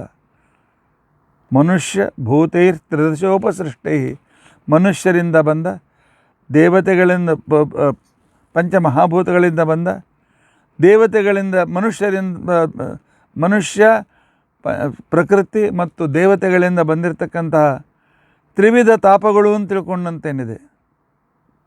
ದೇವತೆಗಳಿಂದ ಬರ್ತಕ್ಕಂಥ ತಾಪ ಆಧ್ಯಾತ್ಮಿಕ ತಾಪ, ಮನುಷ್ಯರಿಂದ ಬರ್ತಕ್ಕಂಥ ತಾಪಗಳು ಆದಿ ದೈವಿಕ ತಾಪಗಳು, ಭೂತಗಳಿಂದ ಬರ್ತಕ್ಕಂಥ ತಾಪಗಳು ಆದ ಭೌತಿಕ ತಾಪಗಳು.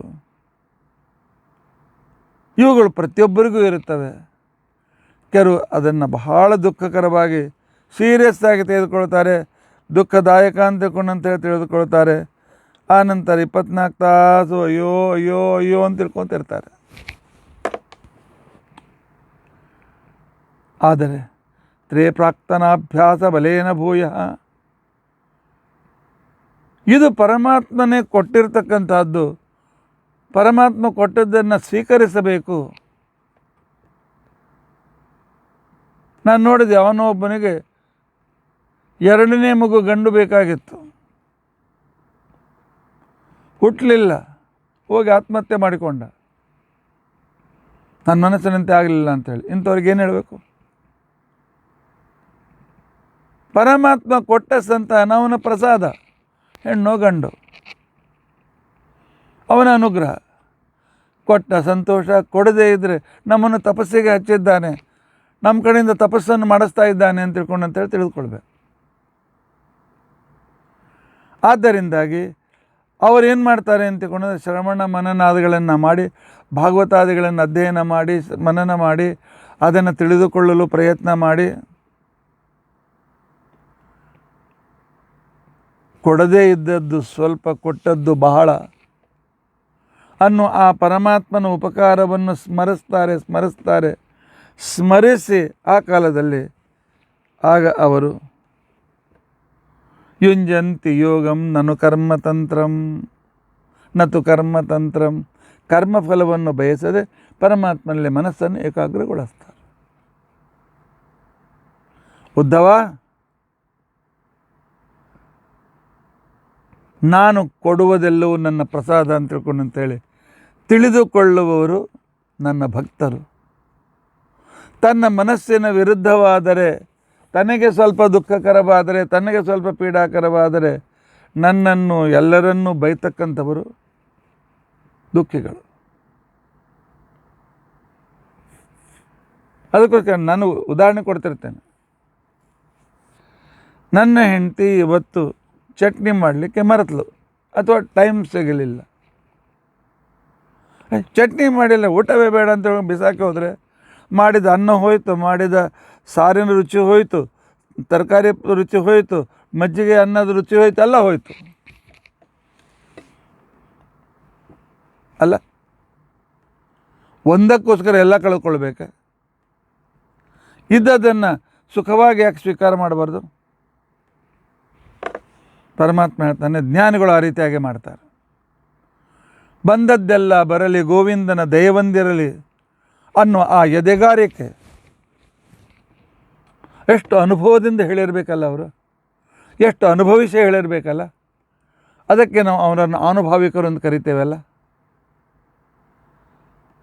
ಯುಂಜಂತಿ ಯೋಗಂ ನತು ಕರ್ಮತಂತ್ರ, ಒಂದು ಲೈನ್ದಲ್ಲಿ ಎಂಥ ಅದ್ಭುತವಾದದ್ದು. ಬಂದದ್ದು ಇದು, ನನಗೆ ಆದದ್ದು ಇದು.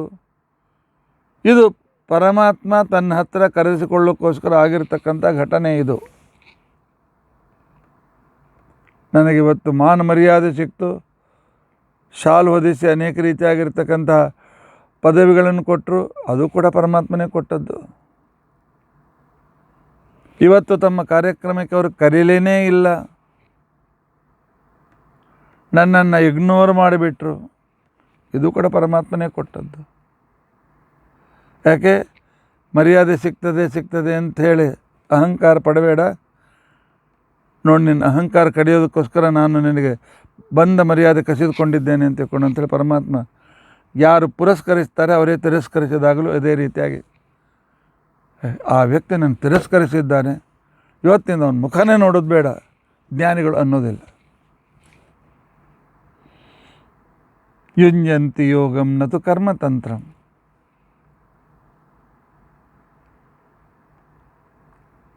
ಇಲ್ಲ ಪರಮಾತ್ಮ, ನಮ್ಮ ಜೀವನದಲ್ಲಿ ಎಷ್ಟೋ ಘಟನೆಗಳಿವೆ. ನಮಗೆ ಇಷ್ಟವಿಲ್ಲವಾದರೂ ಆ ಕೆಲಸ ಮಾಡಬೇಕಾಗ್ತದೆ. ಯಾಕೆ? ನಮ್ಮ ಮನಸ್ಸಿನಂತೆ ಯಾಕೆ ನಡೆಯೋದಿಲ್ಲ?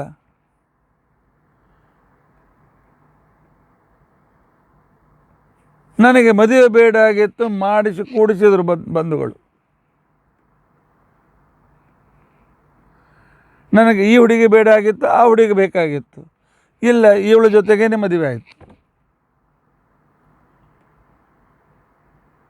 ನನಗೆ ಈ ನೌಕರಿಯಲ್ಲಿ ಇಂಟ್ರೆಸ್ಟ್ ಇಲ್ಲ, ಆದರೆ ಬೇರೆ ಸಿಕ್ಕಿಲ್ಲ. ಹೀಗಾಗಲಿಕ್ಕೆ ಕಾರಣವೇನು? ಈ ರೀತಿ ಪರಮಾತ್ಮ ಯಾಕೆ ಮಾಡ್ತಾನೆ? ಪರಮಾತ್ಮ ನಮ್ಮ ಮನಸ್ಸಿನ ವಿರುದ್ಧವಾದಂಥದ್ದನ್ನೇ ಮಾಡಲಿಕ್ಕೆ ಹಚ್ತಾನೆ. ಯಾವ ವ್ಯಕ್ತಿಯನ್ನು ಹೇಟ್ ಮಾಡ್ತೇವೆ ಆ ವ್ಯಕ್ತಿಯ ಜೊತೆಯಲ್ಲಿ ಇರುವ ಪ್ರಸಂಗ ಬರ್ತದಿಲ್ಲ ಹೇಳಿ.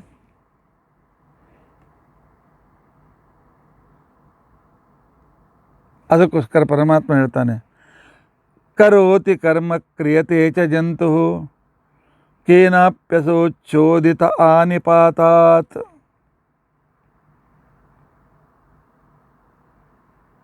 ಯಾಕೆಂತಂದರೆ ಕರ್ಮದಲ್ಲಿ ಫಲ ಪಡೆಯುವುದರಲ್ಲಿ ನೀನು ಸ್ವತಂತ್ರನಲ್ಲ. ಕೇನಾಪ್ಯಸೋಚೋದಿತ, ಇನ್ನೊಬ್ಬ ವ್ಯಕ್ತಿ ನಿನ್ನನ್ನು ಆ ರೀತಿಯಾಗಿ ಮಾಡಲಿಕ್ಕೆ ಹಚ್ಚಿದ್ದಾನೆ, ಅವನೇ ನಾನು. ಉದ್ಧವ, ಯಾಕೆ ಅವನ ದುಃಖ ಪ್ರಾರಬ್ಧ ಕಳಿಬೇಕಾಗಿದೆ, ಇಲ್ಲ ಅವನಿಗೆ ಬಂದ ಅಹಂಕಾರವನ್ನು ಖಂಡನೆ ಮಾಡಬೇಕಾಗಿದೆ. ಅವನಿಗೆ ಗೊತ್ತಾಗಬೇಕು, ನಾನು ಸ್ವತಂತ್ರನಲ್ಲ, ನಾನು ಬೇಡಿದ್ದೆಲ್ಲ ಪಡೆಯೋದಕ್ಕೋಸ್ಕರ ನನ್ನ ಸಮಾನಕ್ಕೆ ತಂದು ಅಹಂಕಾರ ಬರ್ತದೆ. ನಾವು ಏನೇನು ಬಯಸ್ತೀವಿ ಸಿಗ್ತಾ ಹೋದಂತೆ ನನ್ನ ಸಮಾನ ಯಾರಿಲ್ಲ ಅಂತೇಳಿ ಅಹಂಕಾರ ಬರ್ತದೆ. ಅವನು ಭಕ್ತನಾಗಿದ್ದರೆ ಆ ಅಹಂಕಾರ ಖಂಡನೆ ಮಾಡುವಂತೆ, ಅವನ ಮನಸ್ಸಿನ ವಿರುದ್ಧವಾಗುವಂತೆ ನಾನು ವ್ಯವಸ್ಥೆ ಮಾಡ್ತೇನೆ. ಒಂದು ಕಡೆಗೆ ಹೆಂಡತಿ ಭಾಳ ಯೋಗ್ಯಳಾಗಿದ್ದರೆ ಗಂಡ ಅಷ್ಟೇ ಪೀಡಾದಾಯಕನಾಗಿರ್ತಾನೆ. ಒಂದು ಕಡೆ ಗಂಡ ಭಾಳ ಒಳ್ಳೆಯ ಸ್ವಭಾವದವನು, ಹೆಂಡತಿ ವಿಚಿತ್ರಳಾಗಿರ್ತಾಳೆ. ಯಾಕೆ? ನೀವು ಅಸ್ವತಂತ್ರರು ಅಂತನ್ನೋದು ಪ್ರತಿ ಕ್ಷಣಕ್ಕೆ ನೀವು ನಾನು ಸ್ವತಂತ್ರ, ಭೋಕ್ತೃ ಸ್ವಾತಂತ್ರ್ಯ, ಕ್ರಿಯಾ ಸ್ವಾತಂತ್ರ್ಯ, ಕರ್ತೃತ್ವ ಭೋಕ್ತೃತ್ವ ಸ್ವಾತಂತ್ರ್ಯಗಳನ್ನು ನೀವು ಬಿಡ್ರಿ ಅಂತ ತಿಳ್ಕೊಂಡಂತ ಅನ್ನೋದಕ್ಕೋಸ್ಕರ ನಾನು ಈ ರೀತಿಯಾಗಿರ್ತಕ್ಕಂಥ ನಿಮ್ಮ ಉಪಕಾರಕ್ಕೆ ನಾನು ಇಂಥ ರೀತಿಯಾಗಿರ್ತಕ್ಕಂಥ ಸಂದರ್ಭ ನಿಮ್ಮ ಜೀವನದಲ್ಲಿ ನಾನು ತಂದು ಕೊಡ್ತೇನೆ ಅಂತ ತಿಳ್ಕೊಂಡಂತೇಳಿ ಪರಮಾತ್ಮ ಹೇಳ್ತಾ ಇದ್ದಾನೆ.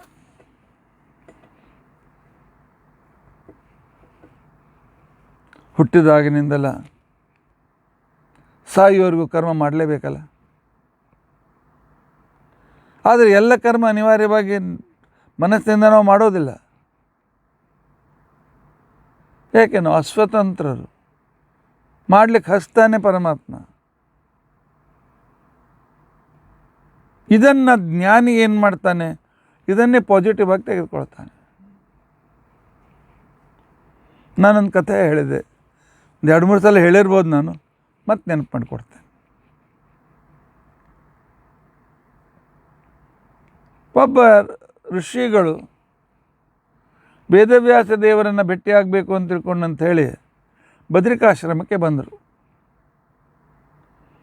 ಆಗ ನೋಡಿದರು ವೇದವ್ಯಾಸರು ಅನೇಕ ಶಿಷ್ಯರಿಗೆ ಪಾಠ ಹೇಳ್ತಾ ಇದ್ದಾರೆ. ಅನೇಕ ಋಷಿಗಳು ಅವ್ರ ಕಡೆಯಿಂದ ಪಾಠ ಕೇಳ್ತಾ ಇದ್ದಾರೆ.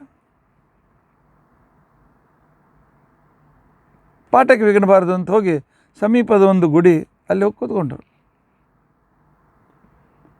ಆಶ್ರಮದಲ್ಲಿ ಒಂದು ಗುಡಿ, ಮನೆಯಲ್ಲಿ ಒಂದು ಗುಡಿ, ಗಲ್ಲಿಯಲ್ಲಿ ಒಂದು ಗುಡಿ, ಆ ನಂತರ ನಮ್ಮ ಓಣಿಯಲ್ಲಿ ಒಂದು ಗುಡಿ, ನಮ್ಮ ಊರಿನಲ್ಲಿ ಗುಡಿ. ಹಿಂದಿನ ಕಾಲದಲ್ಲಿ ಕ್ರಮ ಇರ್ತಾಯಿತ್ತು. ಗುಡಿ ಇದು ಭಗವಂತನ ಎದುರಿದುಕೊಂಡು ಪ್ರಾರ್ಥನೆ ಮಾಡುವುದಕ್ಕೋಸ್ಕರ ಇರ್ತಕ್ಕಂತಹ ಒಂದು ಕ್ಷೇತ್ರ ಸಾಧನ. ಗುಡಿಗೆ ಹೋದಾಗ ಈ ಕೆಲಸವನ್ನು ನಾವು ಮಾಡಬೇಕು.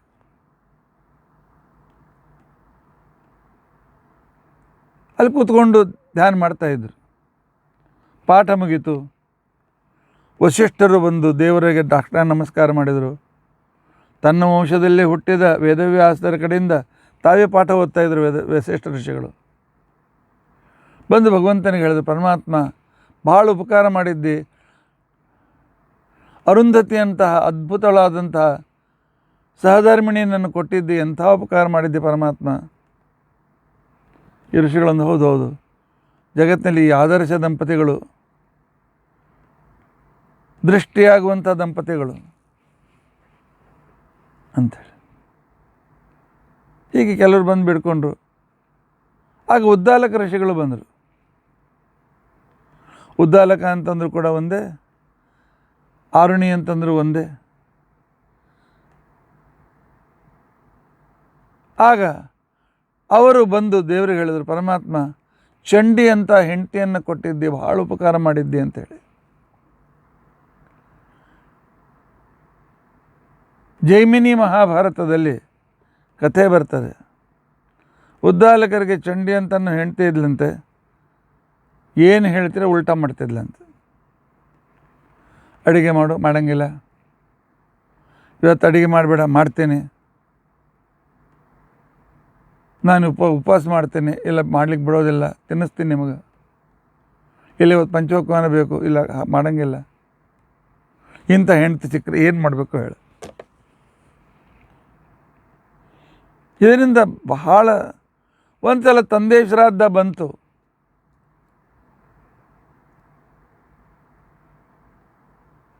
ಆದರೆ ಮಾಡಬೇಕು ಆಗಬೇಕು. ಹೆಂಡತಿಗೆ ಮೊದಲನೇ ಹೆಂಡತಿ ಮಾಡಿದ ಅಡುಗೆ ಶ್ರಾದ್ದಕ್ಕೆ ಶ್ರೇಷ್ಠ, ಮುತ್ತೈದೆ ಮಾಡಿದ ಅಡುಗೆ, ನಂತರ ಉಳಿದ ಅನೇಕ ಕೆಟಗರಿಗಳಿವೆ ಇರಲಿ. ಇವಳ ಕಡೆಯಿಂದ ಕೆಲಸ ಮಾಡಿಸ್ಬೇಕಲ್ಲ.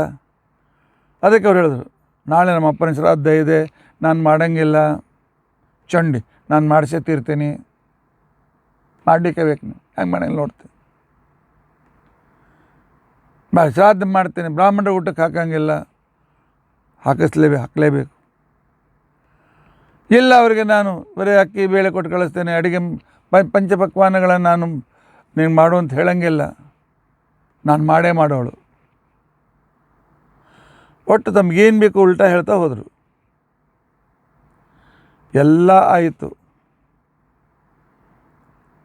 ಪಾಪ ಮನುಷ್ಯನ ಸ್ವಲ್ಪ ಹೆಚ್ಚು ಕಡಿಮೆ ಆಯಿತು.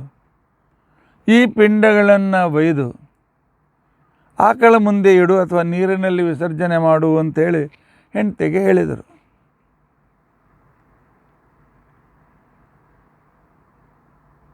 ಆಗ ತೆಗೆದುಕೊಂಡು ಹೋದ ಆಕಳಿಗೂ ಇಲ್ಲ, ಹೇಳ್ತಾಳೆ, ರಸ್ತೆ ಮೇಲೆ ಎಸೆದ್ಬಿಟ್ರು. ತಮ್ಮ ಪಿತೃಪಿಂಡಗಳಿಗಾಗಿರ್ತಕ್ಕಂಥ ಅಪಮಾನ ತಡೆದುಕೊಳ್ಳಕ್ಕಾಗಲಿಲ್ಲ ಇವರಿಗೆ. ಶಾಪ ಕೊಟ್ಟರು, ಕಲ್ಲಾಗಿ ಬೀಳು ಅಂತ ತಿಳ್ಕೊಂಡು ಅಂತೇಳಿ. ಮುಂದೆ ಅರ್ಜುನನ ಕುದುರೆ ಅಲ್ಲಿ ಬಂದಾಗ, ಜೊತೆಗೆ ಬಂದ ಕೃಷ್ಣನಿಂದಾಗಿ ಅವಳು ಉದ್ಧತಳಾಗಿ ಮತ್ತೆ ಬುದ್ಧಾಲಕರ ಜೊತೆಗೆ ಹೆಂಡತಿಯಾಗಿದ್ದಾಳೆ. ಇಂಥ ವಿರುದ್ಧ ಸ್ವಭಾವದ ಚಂಡಿಯನ್ನು ಕಟ್ಟಿಕೊಂಡ್ರು ಇಂಥ ಹೆಂಡತಿಯನ್ನು ಕೊಟ್ಟಿದ್ದಿ ಪರಮಾತ್ಮ, ಪರಮೋಪಕಾರ ಮಾಡಿದ್ಯಪ್ಪ ಅಂತ ಹೇಳಿದಾಗ ಇವ್ರಿಗೆ ಆಶ್ಚರ್ಯವಾಯಿತು. ಹೋಗಿ ಕೇಳಿದರು, ಅಲ್ಲ ಮೊದಲು ವಸಿಷ್ಠರು ಬಂದಿದ್ದರು, ಅವರು ಅರುಂಧತಿ ಅಂತ ಜಗತ್ಪ್ರಖ್ಯಾತ ಹೆಂಡತಿ, ಅದರಿಂದ ಆ ಜೋಡಿ ದೃಷ್ಟಿಯಾಗುವಂಥದ್ದು, ಇಂಥ ಹೆಂಡತಿಯನ್ನು ಕೊಟ್ಟು ಪರಮಾತ್ಮ ಪರಮೋಪಕಾರ ಮಾಡಿದ್ದಿ ಅಂತಂದರು. ಸರಿ, ಒಪ್ಪಿಕೊಂಡೆ. ನಿಮ್ಮ ಹೆಂಡತಿ ಚರಿತ್ರೆ ಜಗತ್ತಿಗೆ ಗೊತ್ತಿದೆ, ಪ್ರತಿಯೊಂದಕ್ಕೂ ಉಲ್ಟಾ ಮಾಡ್ತಾಳೆ. ಆದರೂ ದೇವರಿಗೆ ಇಂಥ ಹೆಂಡತಿಯನ್ನು ಕೊಟ್ಟು ನೀನು ನನ್ನ ಮೇಲೆ ಪರಮೋಪಕಾರ ಮಾಡಿದ್ದಿ ಅಂತಂದರೆ ಯಾಕೆ ಹೆಂಗೆ ಅಂತಂದ್ರೆ, ಅವರಂದರು, ನಾವು ವೇದವ್ಯಾಸರ ಶಿಷ್ಯರು, ಪರಮಾತ್ಮ ಕೊಟ್ಟು ಪಾಲಿಗೆ ಬಂದದ್ದೆಲ್ಲ ಪಂಚಾಮೃತ ಅಂತ ತಿಳ್ಕೊಂಡು ಅಂತೇಳಿ ಸ್ವೀಕಾರ ಮಾಡ್ತಕ್ಕಂಥವ್ರು ನಾವು. ವಸಿಷ್ಠರ ಅರುಂಧತಿ ಎಷ್ಟು ಅನುಕೂಲಳಾಗಿದ್ದಾಳೆ, ಆದರೂ ಕೂಡ ವಸಿಷ್ಠರು ಜಿತೇಂದ್ರಿಯರು, ಹೆಂಡತಿಯಲ್ಲಿ ಆಸಕ್ತಳಾಗಿಲ್ಲ. ಎಷ್ಟು ಮರ್ಯಾದೆ ಕೊಡೋಕೆ ತಪ್ಪದೇ ಕೊಡ್ತಾರೆ. ಆದರೆ ನಾನು ಇನ್ನೂ ವಸಿಷ್ಠರಷ್ಟು ಪಕ್ವ ಮನಸ್ಸಿನವನಲ್ಲ. ಒಂದು ವೇಳೆ ಅರುಂಧತಿ ಅಂತ ಹೆಂಡತಿಯನ್ನು ದೇವರು ನನಗೆ ಕೊಟ್ಟಿದ್ದರೆ ಈ ತಪಸ್ಸು, ದೇವರು, ದಿಂಡ್ರು, ಪೂಜೆ ಬಿಟ್ಟು ಅವಳ ಸೆರಗನ್ನು ಹಿಡ್ಕೊಂಡು ತಿರುಗ್ತಿದ್ನೇ ಯಾರಿಗೆ ಗೊತ್ತು. 24 ತಾಸು ಅವಳಲ್ಲೇ ಆಸಕ್ತನಾಗಿ ಪ್ರಾಣ ಬಿಡ್ತಿದ್ನೋ ಯಾರಿಗೂ ಗೊತ್ತು. ಹೆಂಡತಿಯಲ್ಲಿ ಆಸಕ್ತಿ ಬೇಡ, ವೈರಾಗ್ಯ ಬರಲಿ ಅಂಥೇಳಿ ದೇವರಿಂಥ ಹೆಂಡತಿಯನ್ನು ಕೊಟ್ಟಿದ್ದಾನೆ. ಆದ್ದರಿಂದ ಅವನು ಮಾಡಿದ ಉಪಕಾರನೇ ಅಲ್ಲೇನು, ನಡೆದ ಕಥೆ. ಆದರೆ ಇಲ್ಲಿಯ ವಿಚಾರವನ್ನು ತಿಳಿಸೋದ ಕಥೆ. ಮನಸ್ಸಿನ ವಿರುದ್ಧವಾಗಿರ್ತಕ್ಕಂಥ ಸಂದರ್ಭಗಳನ್ನು ಪರಮಾತ್ಮ ಕೊಟ್ಟಾಗ ಅವನು ನಮಗೆ ವೈರಾಗ್ಯವನ್ನು ತಂದುಕೊಡುವುದಕ್ಕೋಸ್ಕರವೇ ತಂದು ಕೊಟ್ಟಿದ್ದಾನೆ, ಪರಮ ಉಪಕಾರ ಮಾಡಿದ್ದಾನೆ ಅಂತೇಳಿ ತಿಳಿದುಕೊಳ್ಳಿ. ನ ತತ್ರ ವಿದ್ವಾನ್ ಪ್ರಕೃತೋ ಸ್ಥಿತೋಪಿ. ಅದರಿಂದಾಗಿ ಭಗವಂತನಲ್ಲಿ ಭಕ್ತಿ ಇದ್ದ ವಿದ್ವಾನ್, ಜ್ಞಾನಿಯಾಗಿರ್ತಕ್ಕಂಥ ವ್ಯಕ್ತಿ ತಾನು ಈ ಸಂಸಾರದಲ್ಲಿದ್ದರೂ ಕೂಡ ಅದರಲ್ಲಿ ಆಸಕ್ತನಾಗೋದಿಲ್ಲ. ಅವನಿಗೆ ಅದರಲ್ಲಿ ಆಸಕ್ತಿಯೇ ಇಲ್ಲ. ಗಾರ್ಗಿ ಅಂತಕ್ಕಂಥ ಮಹಾ ತತ್ವಜ್ಞಾನಿ, ಎಂಥ ತತ್ವಜ್ಞಾನಿ ಅಂತ ತಿಳ್ಕೊಂಡಂತಂದರೆ, ಪಂಡಿತರ ಸಭೆಯಲ್ಲಿ ಭಗವತ್ ಸ್ವರೂಪದ ಬಗ್ಗೆ, ತತ್ವಗಳ ಬಗ್ಗೆ ಚರ್ಚೆ ನಡೀತಾ ಇದ್ದರೆ ತಾನು ಭಾಗವಹಿಸಿ ಪ್ರಶ್ನೆ ಕೇಳ್ತಾ ಇದ್ದರು.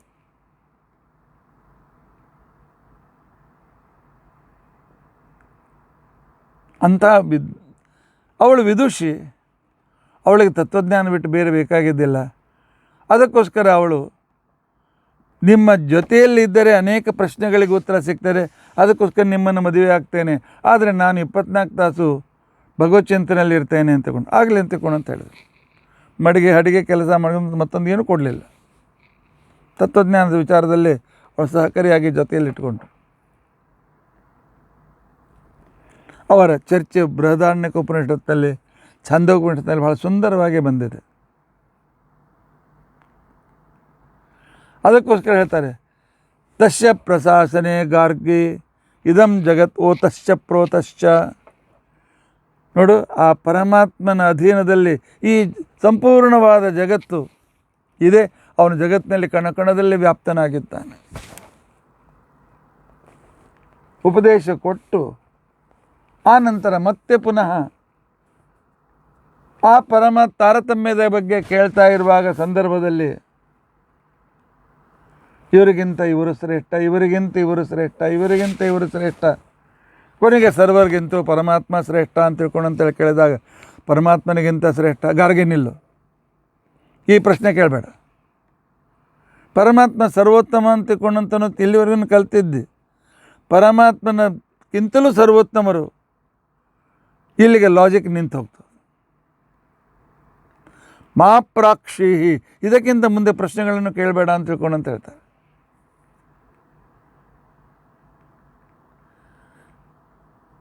ಯಾಕೆ? ಇದು ಪರಮಾತ್ಮನಿಗಿಂತ ಸರ್ವೋತ್ತಮ ಇಲ್ಲ ಅಂತ ಅನ್ನೋದು ಸ್ವತಃ ಪ್ರಮಾಣದಿಂದ ಸಿದ್ಧವಾಗಿದೆ. ಪರಮಾತ್ಮನಿಗಿಂತ ದೊಡ್ಡವರು ಯಾರೂ ಇಲ್ಲ ಅಂತ ತಿಳ್ಕೊಂಡು ಅಂತ ಹೇಳಿ ಆಚಾರ್ಯ ಪರಂಪರೆ, ಗುರು ಪರಂಪರೆಯಿಂದ ಬಂದಿರತಕ್ಕಂಥ ವಿಷಯ. ಇದರಲ್ಲಿ ನಾನೇನಾದರೂ ಸುಧಾರಣೆ ಮಾಡ್ತೇನೆ, ಹೊಸದಾಗಿ ನಾನೇನಾದರೂ ಸಂಶೋಧನೆ ಮಾಡಿ ಪರಮಾತ್ಮನಿಗಿಂತ ರಿಸರ್ಚ್ ಮಾಡಿ ಪರಮಾತ್ಮನಿಗೆ ಒಬ್ಬನು ಅವನ ಮೇಲೂ ಇದ್ದಾನೆ ಅಂತ ತಿಳ್ಕೊಂಡು ಅಂತೇಳಿ ಹುಡುಕ್ತೇನೆ ಅಂತ ತಿಳ್ಕೊಂಡು ಅಂತ ಹುಚ್ಚುತ್ತಾನೆ. ಆದ್ದರಿಂದಾಗಿ ಇಷ್ಟವಿಲ್ಲದ ಅನುಭವಗಳ ಮಧ್ಯದಲ್ಲಿ ಇದ್ದರೂ, ನನ್ನ ಮನಸ್ಸಿನ ವಿರುದ್ಧವಾದ ಘಟನೆಗಳು ನಡೀತಾ ಇದ್ದರೂ, ನನಗೆ ಬೇಕಾದಂತೆ ನನ್ನ ಸಂಸಾರದಲ್ಲಿ ಆಗದೇ ಇದ್ದರೂ, ಪರಮಾತ್ಮನನ್ನು ಬಿಟ್ಟು ಒಂದು ಕ್ಷಣವೂ ಕೂಡ ಇರದೇ ಇರತಕ್ಕಂತಹ ನಿವೃತ್ತ ತೃಷ್ಣ ಸ್ವಸುಖಾನುಭೂತ್ಯ, ಫಲವನ್ನು ಬಯಸದೇ ಇರತಕ್ಕಂತಹ ಆ ಪರಮ ಭಕ್ತ, ವಿರಕ್ತ, ಏಕಾಂತ ನನ್ನ ಭಕ್ತ ತನ್ನ ಮನಸ್ಸಿನ ವಿರುದ್ಧವಾದ ಸಂದರ್ಭದಲ್ಲಿಯೂ ಕೂಡ ಆನಂದದಿಂದ ಇರ್ತಾನೆ. ಅವನಿಗೆ ಯಾವುದೇ ರೀತಿಯಾಗಿರ್ತಕ್ಕಂತಹ ದುಃಖ ಆಗೋದಿಲ್ಲ. ಅವನಿಗೆ ಪಾಂಚಮಹಾಭೌತಿಕವಾದಂಥ ಯಾವುದೇ ರೀತಿಯಾಗಿರ್ತಕ್ಕಂಥದ್ದು ಆದಿದೈವಿಕ, ಆದಿಭೌತಿಕ, ಆಧ್ಯಾತ್ಮಿಕ ತಾಪಗಳು ಪೀಡಿಸುವುದಿಲ್ಲ. ಯಾಕೆ? ಅವನಲ್ಲಿ ಒಂದು ದೃಢತೆ ಇದೆ. ಸ್ವತಂತ್ರಕರ್ತ ಪರಮಾತ್ಮ ಒಬ್ಬನೇ. ಅಸ್ವತಂತ್ರನಾದ ನಾನು ಅವನು ಹೇಳಿದಂತೆ ಕೇಳಿದರೆ ಅದರಲ್ಲೇ ಸುಖ ಇದೆ, ಅದರಲ್ಲೇ ಶ್ರೇಯಸ್ಸಿದೆ ಅಂತೇಳಿ ಅವನು ತಿಳಿದುಕೊಂಡು ಮುಂದುವರಿತಾನೆ. ಕರೋತಿ ಕರ್ಮ ಕ್ರಿಯತೆ ಚ ಜಂತು ಕೇನಾಪ್ಯಸೋ ಚೋದಿತ ಆನಿಪಾತಾತ್ ನ ತತ್ರ ವಿದ್ವಾನ್ ಪ್ರಕೃತೋ ಸ್ಥಿತೋಪಿ ನಿವೃತ್ತ ತೃಷ್ಣ ಸ್ವಸುಖಾನುಭೂತ್ಯ ಅಂತ ತಿಳ್ಕೊಂಡಂತ ಹೇಳಂದಿದ್ದಾರೆ. ಪರಮಾತ್ಮನು ಕೊಟ್ಟ ಆಧ್ಯಾತ್ಮಿಕವಾಗಿರ್ತಕ್ಕಂಥ ಆನಂದವನ್ನು ಅನುಭವಿಸ್ತಾ ತನ್ನ ಕರ್ಮ ಫಲಗಳನ್ನು ಒಂದು ವಿಶಿಷ್ಟ ರೀತಿಯಲ್ಲಿ ಪಟ್ಟು ಆನಂದವನ್ನು ಪಡ್ತಾ ಇರ್ತಾನೆ. ಜಗತ್ತನ್ನು ಮರೆತಿರುತ್ತಾನೆ. ಆದ್ದರಿಂದ ಉದ್ಧವ, ಈ ರೀತಿಯಾಗಿ ಪರಮಾತ್ಮ ಕೊಟ್ಟದ್ದೇ ಮಹಾಪ್ರಸಾದ. ಇವತ್ತು ಪರಮಾತ್ಮ ಹೇಗಿಟ್ಟ, ಈ ಕ್ಷಣದಲ್ಲಿ ಹೇಗಿಟ್ಟಿದ್ದಾನೆ, ಇದು ನನ್ನ ಮೇಲೆ ಮಾಡಿರುವ ಪರಮಾನುಗ್ರಹ ಅಂತ ಹೇಳಿ ತಿಳಿದುಕೊಂಡು ಅದನ್ನು ಪಾಸಿಟಿವ್ ಆಗಿ ಸ್ವೀಕಾರ ಮಾಡಿ, ಪಾಸಿಟಿವ್ ಶಬ್ದ ಉಪಯೋಗಿಸಿಲ್ಲ ಅದು ಪರಮಾತ್ಮ ನಿಮಗೆ ತಿಳಿಯಲಿ ಅಂತ ನಾನು ಹೇಳ್ತೇನೆ. ಅದನ್ನು ಗುಣಾತ್ಮಕವಾದ ರೀತಿಯಲ್ಲಿ ಸ್ವೀಕರಿಸಿ ಅದರಲ್ಲಿ ಆನಂದವನ್ನು ಪಡಬೇಕೆ ಅಂತ ತಿಳ್ಕೊಂಡಂತಿದ್ದಿಲ್ಲ. ಇದೇ ಯೋಗಿಗಳ, ಸಾಧಕರ ಲಕ್ಷಣ. ಆದ್ದರಿಂದಾಗಿ ಈ ಲಕ್ಷಣದಿಂದ ಇರ್ತಕ್ಕಂಥ ವ್ಯಕ್ತಿ ಆನಂದಿತನಾಗಿರ್ತಾನೆ. ಉದ್ಧವ ಅಂತಂತಾನೆ ಪರಮಾತ್ಮ. ಇದಕ್ಕೆ ಅಸಂಪ್ರಜ್ಞಾತ ಸಮಾಧಿ ಅಂತಾರಲ್ಲ, ಹೌದಪ್ಪ. ಸಂಸಾರದಲ್ಲಿದ್ದು ಅಸಂಪ್ರಜ್ಞಾತ ಸಮಾಧಿಯಲ್ಲಿರ್ತಕ್ಕಂಥವ್ರು ಬೇಡ. ಅಸಂಪ್ರಜ್ಞಾತ ಸಮಾಧಿ ಅಂದರೆ ಏನು, ಆ ವ್ಯಕ್ತಿಗಳ ಅನುಭವ ಏನು, ಅದನ್ನು ಸ್ವಲ್ಪ ನನಗೆ ಹೇಳು ಅಂತ ಉದ್ಧವ ಕೇಳ್ತಾನೆ.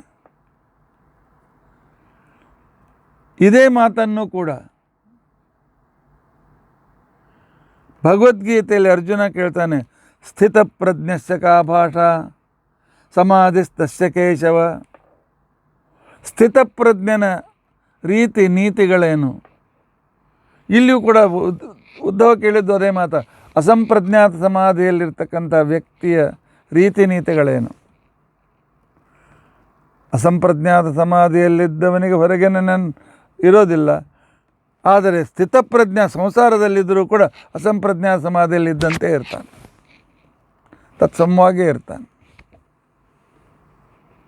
ಇದಕ್ಕೆ ಪರಮಾತ್ಮ ಹೇಗೆ, ಏನು, ಯಾವ ರೀತಿಯಾಗಿರ್ತಕ್ಕಂಥ ಮಾರ್ಗದರ್ಶನ ಮಾಡ್ತಾನೆ, ಉತ್ತರ ಕೊಡ್ತಾನೆ ಅನ್ನೋದನ್ನು ನಾವು ನಾಳಿನ ದಿವಸ ತಿಳಿದುಕೊಳ್ಳಿಕ್ಕೆ ಪ್ರಯತ್ನಿಸೋಣ. ಆದ್ದರಿಂದಾಗಿ ಒಂದೇ ಒಂದು ಸಂದೇಶ, ಇವತ್ತಿನ ಪ್ರವಚನದ ಸಂದೇಶ ಏನು ಅಂತ ತಿಳ್ಕೊಂಡಂತಂದರೆ, ದೇವರು ಫಲದಲ್ಲಿ ಆಶೆ ಇಡಬೇಡಿ. ಕೊಟ್ಟ ಉಪಕಾರ ಮಾಡಿದ ಪರಮಾತ್ಮನನ್ನು ಪಡೆಯುವ ವಿಷಯದಲ್ಲಿ ನಿಮ್ಮ ಆಶೆ, ನಿಮ್ಮ ಉದ್ದೇಶ ಇರಲಿ. ಮನಸ್ಸಿಗೆ ಸೇರ್ತದೆ, ಸೇರೋದಿಲ್ಲ, ಏನೂ ಇಲ್ಲ. ಪರಮಾತ್ಮ ಕೊಟ್ಟದ್ದು, ಪಾಲಿಗೆ ಬಂದದ್ದು ಪಂಚಾಮೃತ ಅಂತಿಕೊಂಡಂತ ಅನ್ನೋದನ್ನು, ಇದನ್ನು ಸತತ ನೆನಪಿನಲ್ಲಿಟ್ಟುಕೊಂಡು ಆ ಭಗವಂತನನ್ನು ಪ್ರೀತಿಸುವುದು ಬಿಡಬೇಡಿ. ಎಲ್ಲಿವರೆಗೂ ಭಗವಂತನ ಪ್ರೀತಿಸೋದಿಲ್ಲ, ಈ ಪಾಂಚಭೌತಿಕವಾದಂಥ ಬಂಧನದಿಂದ ನಮಗೆ ಮುಕ್ತಿ ಇಲ್ಲ. ಉಳಿದ ವಿಚಾರ ನಾಳಿನ ದಿವಸ. ಇತಿ ಅದ್ಯ ಕಥಾ ಪ್ರಸಕ್ತಿ. ಹರೇ ರಾಮ ಹರೇ ರಾಮ, ರಾಮ ರಾಮ ಹರೇ ಹರೇ, ಹರೇ ಕೃಷ್ಣ ಕೃಷ್ಣ ಕೃಷ್ಣ ಹರೇ ಹರೇ ರಾಮ ಹರೇ ರಾಮ, ರಾಮ ರಾಮ ಹರೇ ಹರೇ, ಹರೇ ಕೃಷ್ಣ ಕೃಷ್ಣ ಕೃಷ್ಣ ಹರೇ ಹರೇ. ಉಗ್ರಂ ವೀರಂ ಮಹಾವಿಷ್ಣುಂ ಜ್ವಲಂತಂ ಸರ್ವತೋಮುಖಂ ನೃಸಿಂಹಂ ಭೀಷಣಂ ಭದ್ರಂ ಮೃತ್ಯುಮೃತ್ಯುಂ ನಮಾಮ್ಯಹಂ. ಅಚ್ಯುತಾನಂತ ಗೋವಿಂದ ನಾಮೋಚ್ಚಾರಣ ಭೇಟಜಾತ್ ನಶ್ಯಂತೆ ಸಕಲಾರೋಗ ಸತ್ಯಂ ಸತ್ಯಂ ವದಾಮ್ಯಹಂ. ಅಚ್ಯುತಾನಂತ ಗೋವಿಂದ ಪ್ರಣತಾಮಾರ್ತ್ಯನಾಶನ ರೋಗಾನ್ಮಯ ನಾಶಯಾಸೇಷಾನ್ ಆಶು ಧನ್ವಂತರೇ ಹರೇ. ಅಚ್ಯುತಾನಂತ ಗೋವಿಂದ ಸ್ಮೃತಿ ಮಾತ್ರಾರ್ಥನಾಶನ ರೋಗಾನ್ಮಯ ನಾಶಯಾಸೇಷಾನ್ ಆಶು ಧನ್ವಂತರೇ ಹರೇ. ಉಗ್ರಂ ವೀರಂ ಮಹಾವಿಷ್ಣುಂ ಜ್ವಲಂತಂ ಸರ್ವತೋಮುಖಂ ನೃಸಿಂಹಂ ಭೀಷಣಂ ಭದ್ರಂ ಮೃತ್ಯುಮೃತ್ಯುಂ ನಮಾಮಿ. ಅಚ್ಯುತಾನಂತ ಗೋವಿಂದ ನಾಮೋಚ್ಚಾರಣ. ಅಕ್ಷಯಂ ಕರ್ಮ ಯಸ್ಮಿನ್ ಪರೇ ಸ್ವರ್ಪಿತಂ ಪ್ರಕ್ಷಯಂ ಯಾಂತಿ ದುಃಖಾನಿ ಅನ್ನಾಮತಃ. ಅಕ್ಷರೋ ಯೋಜರ ಸರ್ವದೈವಾಮೃತಃ ಕುಕ್ಷಿಗಂ ಯಸ್ಯ ವಿಶ್ವಂ ಸದಾಚಾರಿಕಂ ಪ್ರೀಣಯಾಮೋ ವಾಸುದೇವಂ ದೇವತಾಮಂಡಲ ಅಖಂಡಮಂಡನಂ. ಹರೇ ರಾಮ ಶ್ರೀಕೃಷ್ಣಾರ್ಪಣ. ನರಸಿಂಹ ನರಸಿಂಹ.